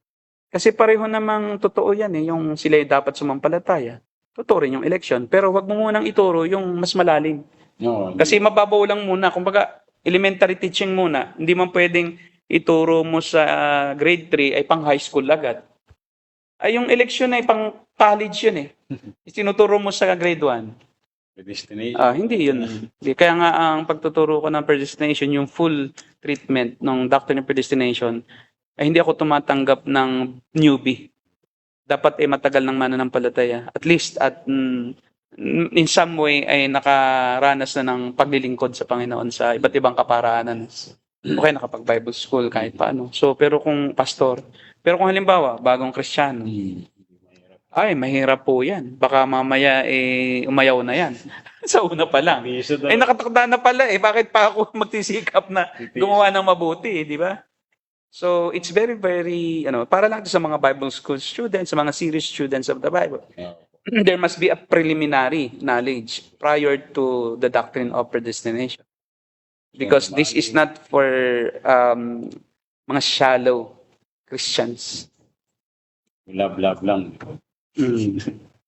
Sige, pwede na natin sigurong entertain yung ating mga tanong. Medyo marami yata po. Baka madugo ngayon yung mga tanong. Diba? Pero wag po kayo mag-alala. Follow up po namin to. Watching from Guadalupe ba yan? Guadalupe, Banawas, Cebu. Akala ko dyan lang sa Guadalupe. Good evening, sir. Ayun. Unrighteous. Yan 3:16, tinalatalakay ko natin. Tinutukoy lamang po ba nito ang mga elect para sa lahat ng sumasampalataya kay Kristo? Madalas po kasi preach ng mga evangelical ang verse na ito. Hindi po, sa sumasampalataya na yan. Tsaka ang John, aklat ni John ay para sa church. Yes. It's not for unbelievers. But of course, we make it shallow for the non-believers. Na-explain natin maigi kasi ito para sa mga iglesia eh. Yung treatment ni John, yung kanyang aklat is for the churches. For those who have already known the gospel in some way, but they are still lacking of some elements and yung major teaching about the deity of Christ. Deity kasi ni Christ ang tinutukoy dyan. Yun. Kaya, yun. Son of God. Pastor, kaya John Jill. Layo naman una. Sige, tingnan din natin. Sige, John 3. Sino son of God na tinutukoy? Kasi children of God sa John 1:12. Sige. Binabanggit mo kan. Fallen angels po ba yun o lahi ni Seth? Thank you po. Iba po ang view ko dyan. Hindi po yan fallen angels. Bakit? Kung fallen angels po yun, sasalungat siya sa doctrine na mga angel, di pwedeng mag-asawa. Yes. Okay. Even yung mga fallen angels or good angels, angels of God, they are prohibited to marry and they cannot have physical bodies in extended period of time. Hindi pwede silang magkaroon ng katawan na matagal na sila yung naging tao na, no? Hindi. They cannot be human. Para makipag... And they don't have, actually, ang mga angels, they are not really humans. They cannot be humans, actually. They are just taking the form of human being, but nawawala yon. Yes, Nagpapakita lang sila bilang tao. Pero talagang sila hindi pwedeng tao eh. So, hindi magtagal para magkaroon ng sexual intercourse, mag-reproduce. Ikalawa, kung anak sila ni Seth, hindi rin po pwede dahil tinawag silang sons of God eh. Ay anak din ni Adam and Eve si Seth sa pagkakasala. Ang mangyayari para sila ay banal. So, hindi na pala sinner sila dahil parang iba sila sa mga ibang anak. Kahit naman righteous ka, hindi ka naman pwedeng sabing son of God eh. So, kasi parang, ang term ng son of God, parang sila ay yung holy ones. Kasi pag sabing sons of God, pag hindi ka angel at son of God ka, you are holy. You don't have sin. Kasi nagkasala daw sila. Tapos isa pang interpretation doon sa Genesis 6:6 ay sila ay mga mighty men. Yung renowned men. Mga higante. Mga higante. Ay, hindi sila higante. Ang anak nilang higante eh. Yung mga nagkasawa yung sons of God, nagkasawa ng mga daughters of men. Nakita nila magagandang yung anak na babae nila. Kasi daughters of men, ibig sabihin hindi sila men. Mga angel. Nagkasawa, hindi sila angel din. Ang view ko po doon ganito yan. At ito ay bagong view. Bagong view. Pinag-aralan ko yan eh. Di ba sa Garden of Eden, nilikha sila ng Diyos si Abraham na pati si Adan, nilikha. outside of Eden. Nilagay sa Garden ng Eden. Pero silang nilikha outside Eden. Tapos ilagay sa Eden. Ano ang sabi ng Diyos sa Eden? Magmayo kayo at magpakarami. Prior to sin, mayroong command. Pwede na kayong mag-sex. And I suppose that they are already having sexual relationship even before they sin. Bakit? And I suppose, theory ko yan that they already having their own sons and daughters. But innocent. Doon sa of sin. pre-fall, ano po? Sa pre-fall. Yun yung mga pre-fall human race. Pero hindi sila binanggit. Hindi naman sila bida Hindi sila bida sa narrative. Pwedeng ganun. Ngayon, bakit ganito ang sumpa? Another supporting verse kung bakit meron na. Yung curse kay Eve, kakaiba. Hindi sinabi kay Eve na manganganak ka na kundi mahihirapan ka na. Mahihirapan mga anak. Ano? Di ba? Hindi naman sinabi kay Eve na mula ngayon manganganak ka na. Pwede. Ibig sabihin, ba't mahihirapan ka manganak? Your sufferings will increase. Ibig sabihin, dati, In bearing children, dati na. hindi siya nahihirapan. Oh yeah, Kaya kita mo yung language na ginamit? Ano? So kaya ang theory ko doon, nanganganak siya, but unlike yung natural na sinful human being na lumalabas sa perta, iba ang uri ng kapanganakan nila. So, well, it's not explicit sa Bible na kung paano nanganganak, pero mayroong hint na nanganganak na sila. At hindi sila nahihirapan. Hindi. At ito pa, bakit pinagwardyahan kung wala ng tao doon? May paraiso Hindi naman pwedeng pumasok na doon kasi nga, hindi na rin sila babaya makapasok Yung lalabas. Ang pinagbabawalang lumabas. Hindi papasok, hindi sila makapasok. Tinakwil na nga, ilangan. Baka daw po pag lumabas, Pastor, Papasok uli at kakain uli. Di magiging parang si Satanas. yung kagaya po ng view ni Idlapis na mapapasama illicit. sa cycle of life. Psychology. Ito na ngayon. Bakit saka ito? Bakit sobrang nagalit ang Diyos pagkatapos ng intercourse? Nasabi doon na labis na ang kasamaan. Parang lahat ay naging masama na, wala nang pwede pang iligtas. Yun ang naging dahilan, yung intermarriage na yun ang naging dahilan mismo ng sobrang puot ng Diyos. Kasi lahat na yung nagkasala. Dahil na magkaasawa na, nagkahalo na at bawal na mag-asawa ka sa makasalanan, magkakasala ka rin. Diba? Kasi kakaroon ka ng relasyon sa isang makasalanan. All of those men, even yung offsprings prior to the fall, at saka offsprings after the fall, they have all sinned. And they have fallen short, all of them. All of human beings. At dahil doon, na-trigger ang sobrang puot ng Diyos sa sangkatauhan. At sabi niya, gugunawin ko na. Kasi kung sila pareho ring makasalanan, ba't sobrang magagalit ang Diyos sa pag-aasawahan? Dati naman nag-aasawahan. Anong doon? Ano yung missing information? Bakit sobrang galit na galit samantalang nag-aasawahan naman dati? Bakit na mag-aasawahan? Sobrang nagalit na. At nagpasya ang Diyos, sige, gugunawin ko na itong unang lahi ng taong to, mula kay Adan. And that will not contradict yung pagiging sinful ng lahat. Dahil lahat din ay nagkasala.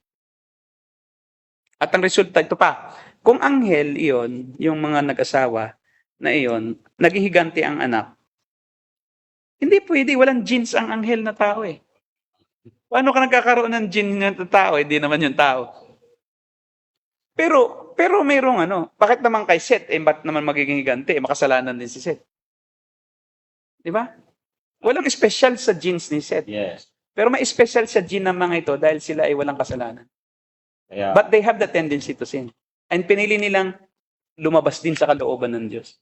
Nang makita nila, ibig sabihin, lumabas sila doon sa Garden ng Eden. May pinanggalingan sila na hindi nila dati nakikita Siguro po So, ibig sabihin, kasabayan sila, wala pa sila noong desire na lumabas.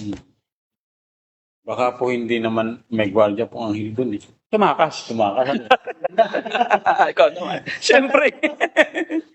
Hindi na malayan Hindi na malayan Hindi, pinahintulutan na rin ng Diyos na magkasala din talaga.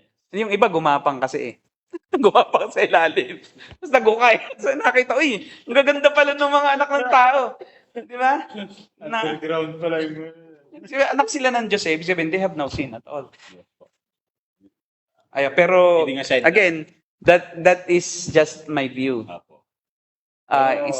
It's subject for discussions, but I can include that sa aking mga ideas na pwede kong isulat. Plausible naman yun. Plausible siya eh.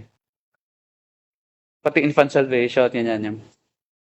Pati meron akong pag-aaral na malalim tungkol sa kung sino sa katauhan ni Mary Magdalene. And you will be surprised kung sino si Mary Magdalene. Pero kailangan mahabang discussion. Parang na-message na po ninyo yan. Ah, Parang alam ko na. Pero kulang-kulang yung aking supporting verses pa eh. Kasi sa isang view, you need to have many supporting verses na para patunayan, and then yung kasama kasama doon yung common sense na rin eh. Theological, common sense, internal evidence, historical evidence sa Biblia. Mga verses na magpapatunay na mayroong sense yung iyong view. Kasi imposible eh. I cannot, hindi ako pwedeng masatisfied sa sagot eh. Na anak yun ng fallen angels. O kaya anak ng mga angel ng Diyos na mabuti. Ay, hindi na mabuti yun. Sumuway na eh. Tapos, hindi na sila pwedeng tawaging sons of God. Kasi nga, masamang anghel pa naman sinabing sons of God. So, against din eh. Doon sa kanilang karakter eh. Sons of God, but the evil. So, there is sense doon sa word na sons of God. There is a connotation of being holy or blameless or innocent without taint of sin. Eh kung kay Seth, paano naging naiba si Seth sa iba? Eh anak din sila ni Adam and Eve after the fall. Eh. Sasalungat 'yun dun sa Toro din na all have sinned kasi we have all come from Adam. Nung magkasala siya, kumalat ng dahil naging anak tayo sa pagkakasala. How about nung si Adan na hindi pa nagkasala? O di wala pang kasalanan. Hindi pa kakalat. Okay, sige. Thank you po dyan sa Nawa ay naging malinaw din sa'yo. Nagkaroon ka ng karagdagang kaalaman dito. Kay Brother Arman Abilia. Gusto ko lang po kung ang benevolent love ay para sa lahat tapos may special love para sa ilan. Hindi po ba yan may favoritism ng Diyos? Okay, sige. Yung salita pong benevolent pangkalahatan, yung special love, ang theological connotation, ang theological term is complacent love or love of complacency. Pero yun din, special love siya. Ngayon, hindi po ba yan may favoritism ang Diyos? So, let's talk about favoritism. Ang favoritism ay umiiral lang kung pare-parehong pwede. Pero yung iba hindi mo inaccept, yung iba inaccept. Halimbawa, dapat may honor lahat. Kasi lahat ay nakuha yung grade na may honor. Lahat ay 98. So 5 sila, lahat ay 98. So dapat pantay-pantay yon, di ba? Na honor student sila. Dapat may honor sila. Kaso, mas paborito yung isa eh. Siya ang pinili. Siya ang pinili, nabigyan ng mas mataas na grade. Kasi yung magulang naglalagay eh. Yung inagregalo, yung isa hindi, yung isa mahirap. Ang favoritism, pwede na mag-play out kung lahat ay pwede. Kung lahat ay karapat-dapat. Yeah. But in terms of yung unworthiness of human beings, all of us are unworthy. There's no favorite. Kung pairalin niya yung favoritism, walang maliligtas eh. Walang magiging favorite. Kasi hindi naman worthy eh. Yes. Kaya ang tawag grace. Ang grace ay hindi ka karapat-dapat. Pero binigyan ka ng favor kahit na hindi ka pwede.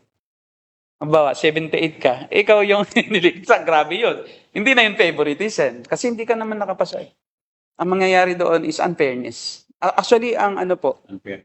ang nangyari sa atin, unfair tayo sa positive connotation.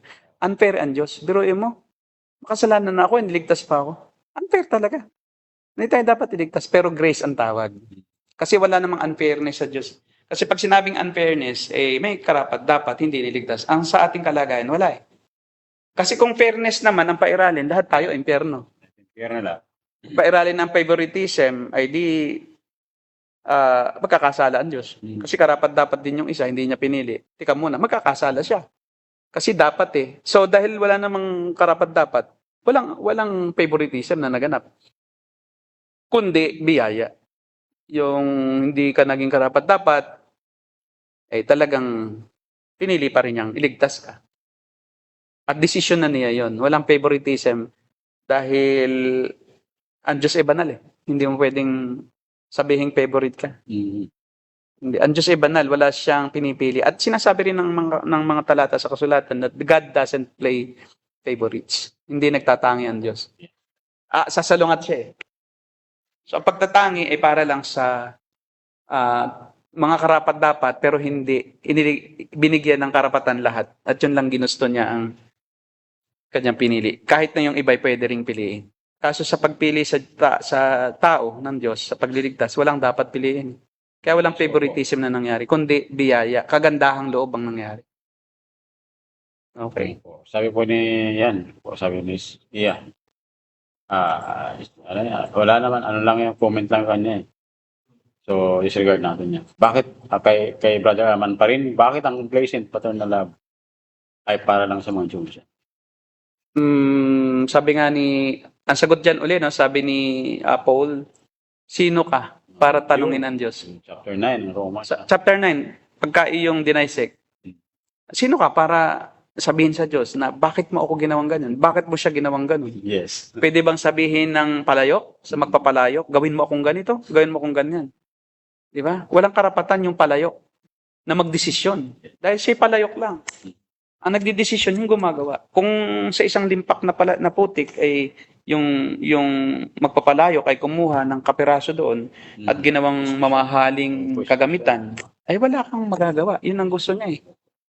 Hindi tayo pwedeng maging higit sa Diyos ang pasya. Na parang nagmamagaling tayo sa Diyos. Kasi pag nagtanong ka na sa Diyos, ay yun ay pag-question sa kanyang kalooban. Yes, Bakit?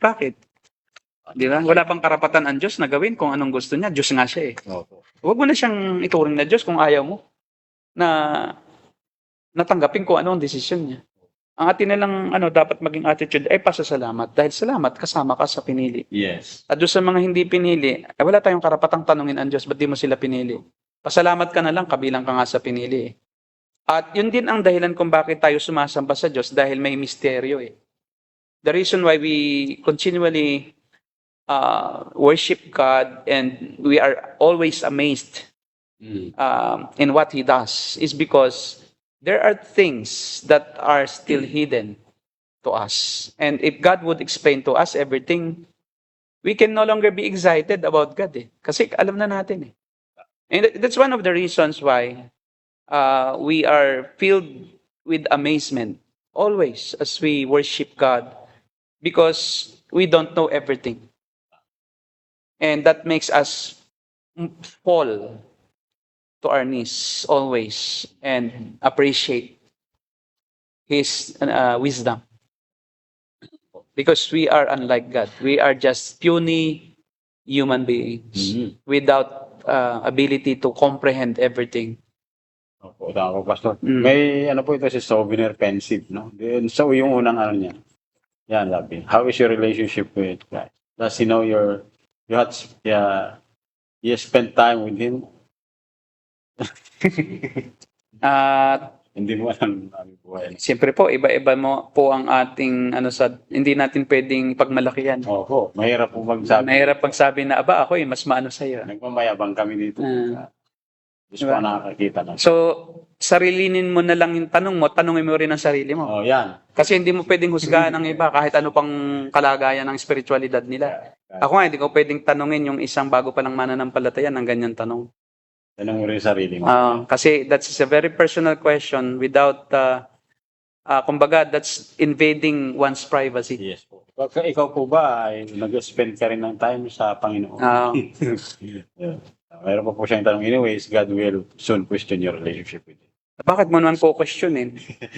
Yung iba, hayaan mo ang Diyos. Sabi nga ni Pablo, hayaan mo yung lingkod. Ang Diyos mismo ang kumonfronta sa kanyang lingkod.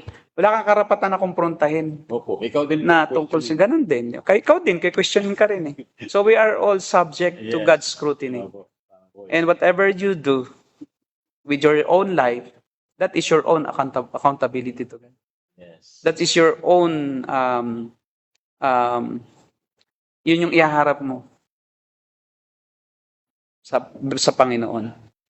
You will answer to God for your own doings, not for the doing of other people. Mahal ni God lahat, pero hindi lahat gusto niya masave. Ganun po ba? Hindi po naman niya ang sinabi. Gusto niya lahat masave. Ang tawa ngayon pasave. Kung namin napahamak man, ay ayaw nilang masave. Wala pong hindi na save na gustong masave. Dahil wala namang gustong masave eh. Yes. Lahat ng tao gusto yung sarili niya Yes. ang masunod. Walang tao na gusto at normal Hindi talaga nila. na gusto nila ang Diyos at masave sila. Hindi. Ang gusto nila, masave sila sa hirap. Masave sila sa gutom. Pero hindi sila masave ang kaluluwa. Dahil pagka nasave ang kaluluwa nila, ayaw nilang susunod sa Diyos eh. O, di ba? Alam din naman ng tao na pagka gusto mong masave, eh, ikaw ay magpapakumbaba. Ayaw nilang pakumbaba sa Diyos eh. Sabi nga po niya iba ito eh. Gusto po niya lahat masave, pero ang tao ayaw. Hmm. Kaya nga the only thing that our freedom has accomplished is the sin that made us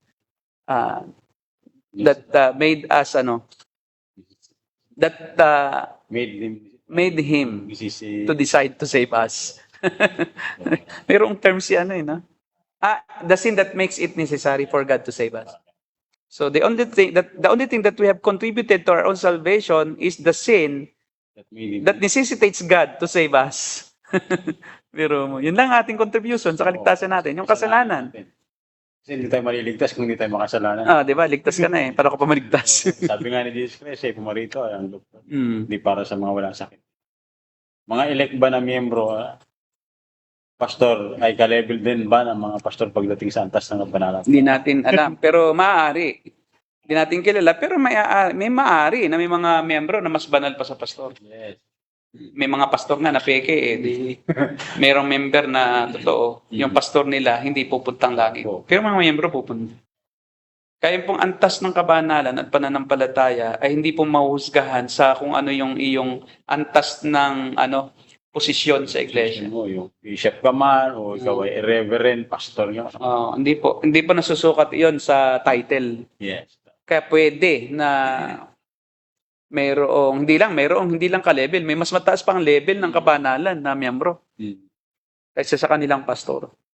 Kabanalan ng kanilang pastor. Ano ba, pastor, ang assign na evidence na isang elect na miyembro perfecto ba ito? Lahat ng bunga na. Wala pong perpektong elect. Wala pong perpekto ding Kristiyano. Kahit si Mang Perpekto, hindi talaga perpekto. Yes, Di ba? Hindi makulangan pa nga. Kahit pa di makulangan ng apelyido niya, kulang pa rin. Kaya wala po. Huwag niyong hanapin yung taong perpekto. Wala po. Irresistible. Hindi po yan evidence. Yung perfection. Dahil kung evidence yun, walang evidence. Wala talagang evidence. Kung ang evidence ay perfection. Kay PJ, yung whoever believes ay lahat ng actual na sumasampalataya, present, active participant. Kay Believing in Jesus Christ for salvation. Ganito lang yun. You are willing to forsake everything that are contradictory, that are not approved by God. You are willing to lay down everything and give up everything for the sake of knowing Christ. That is believing in Christ. If you are not willing to suffer, if you are not willing to forsake everything, then you cannot be a disciple of Christ. Hindi madami yung ujes sa question and answer na eh.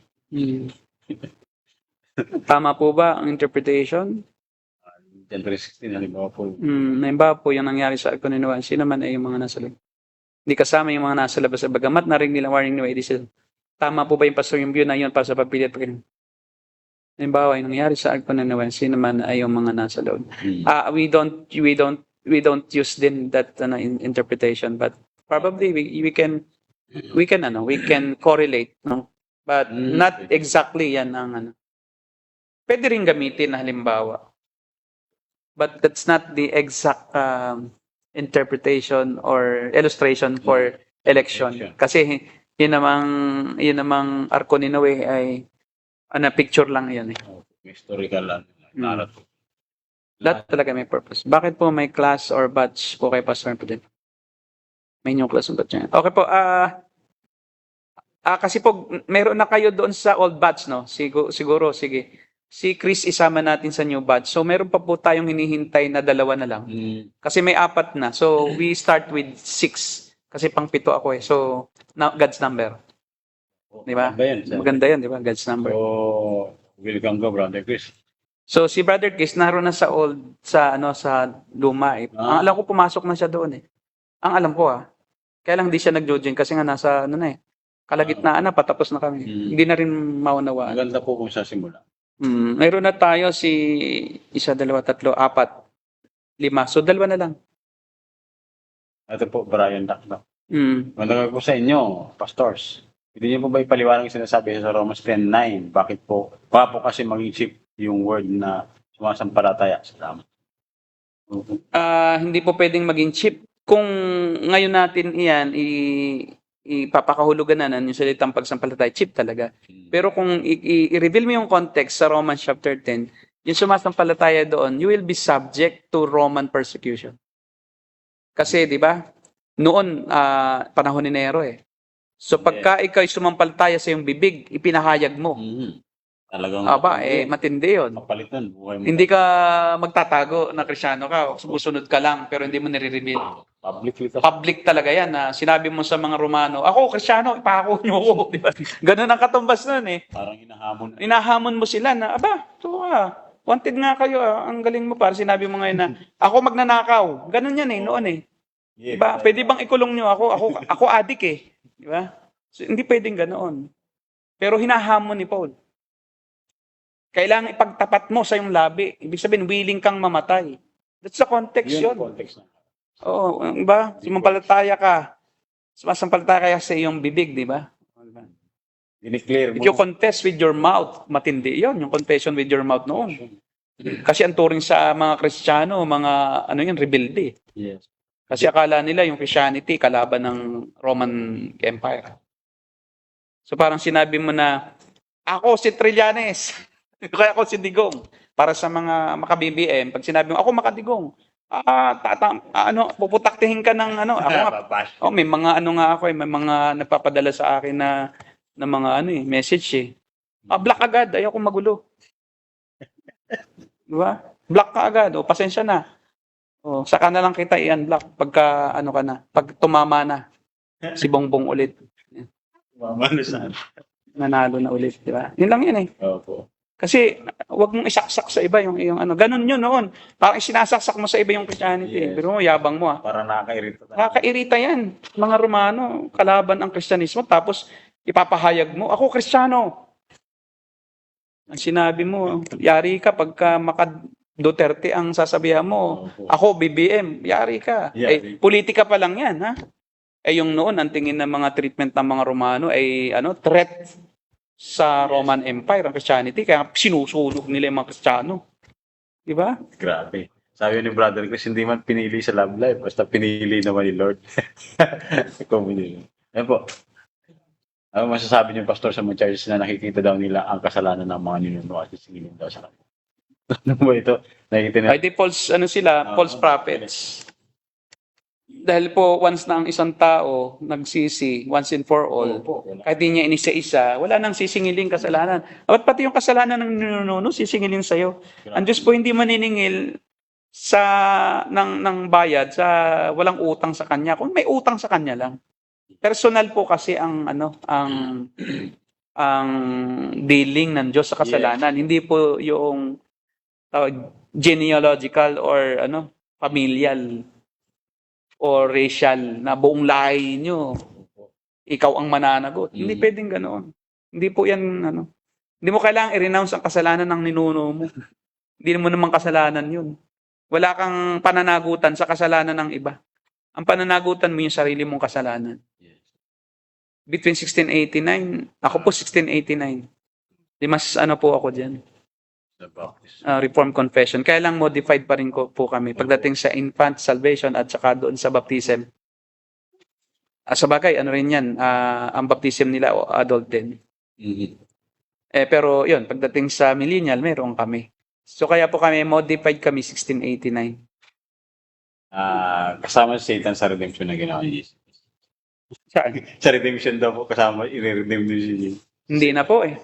Kasi po, ang sabi doon ay sa huling sandali, itatapon si Satanas eh. Sa lawang apoy, nakaprophesy na agad eh. Hindi po siya re-redeem eh. Pag Saka po hindi redeemable eh. Kasi hindi siya namamatay eh. Ang nare-redeem lang yung mamamatay. Yes. Kasi isa sa mga bunga ng kasalanan, ang kabayaran kamatayang physical eh. Hindi siya pwede ma-redeem kasi walang kamatayang physical na. Spiritual siya. Hindi rin siya kasama sa mga makakasama sa langit. Kasi talagang itinalaga na rin para sa maging kalaban at magpawalang hanggang magdusa sa dagat-dagatang apoy. Yun. So, Pastor, last na po siguro ito. How can you say that a person is elected or saved? How can you say that the person is elected or saved? That person has the Holy Spirit. That person is indwelt with the Holy Spirit, and that person knows if he is indwelt with the Holy Spirit because he feels it, he is submissive to it, and he experiences it day by day, daily in his life, and he is bearing fruits of the Spirit. Buhay niya. He understands the Word of God. He has desire for the Word of God. He has desire for fellowship with fellow believers.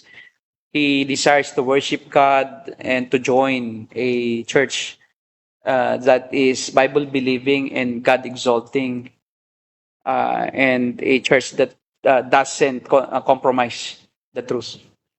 Yun ang mga evidence na siya ay elect or saved. But other than that, yung assurance is only for that person to determine.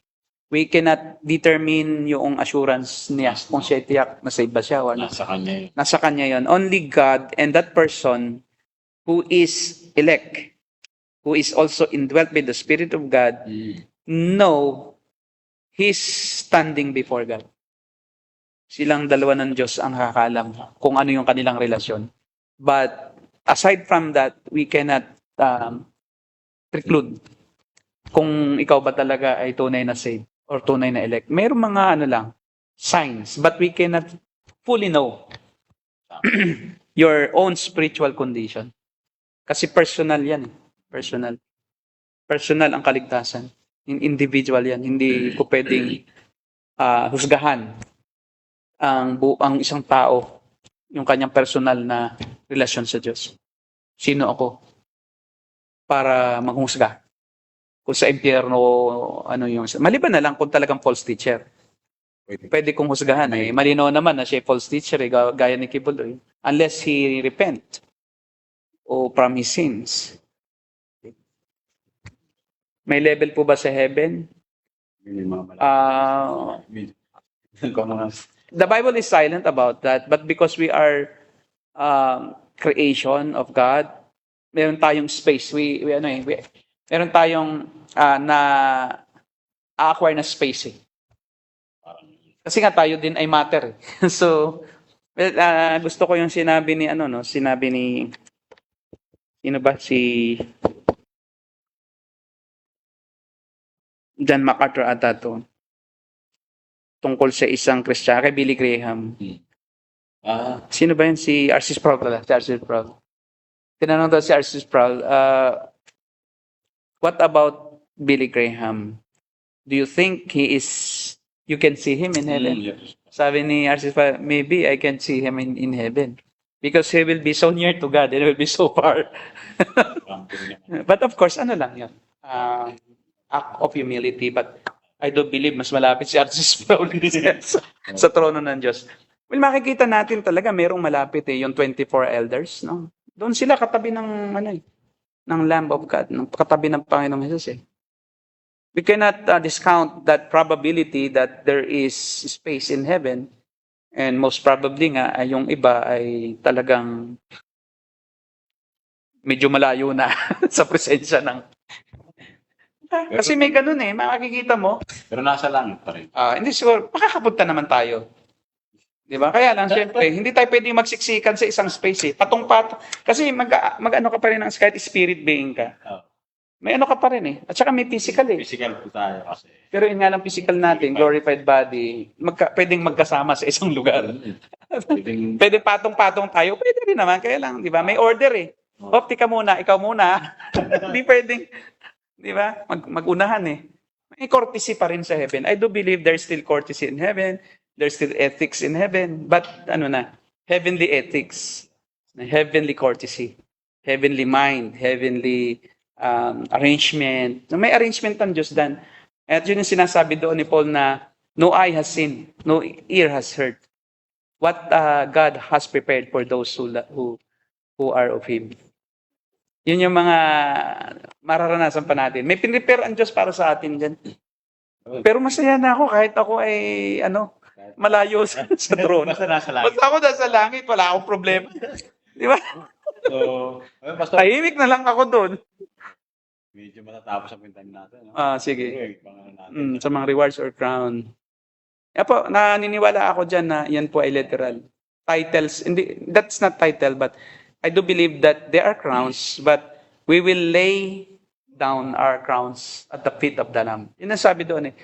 Yung ating crown is hindi para sa atin. Ultimately, we will offer. I-offer natin. Yes. Worship. Yes. Hindi para sa atin yon to wear, but it is for Christ to, it is to be offered before the Lord. Siyempre, mas maganda yung marami kang ma-offer, no? Tapos hindi ka makapunta dahil wala ka. Kagaya po yun ng kwento. Yun yung luha eh, papahirin na. Wala akong maibigay sa iyo, Panginoon. Yun ang, di ba? Ano bang pwede kong ibigay? 5 lang yung crown, ni isa wala ka. Sir, siguro, Okay. nasa po tayo. Baka po tayo ay lalong magtagal. Yun, tapos na po yung oras. Paalam na tayo, Pastor Derek. Kami po magbabalik sa Martes, no? Yung 5 oras at Pastor. Sige po, kami po ang The Narrow Gate And and we are the Cult Busters. God bless you all.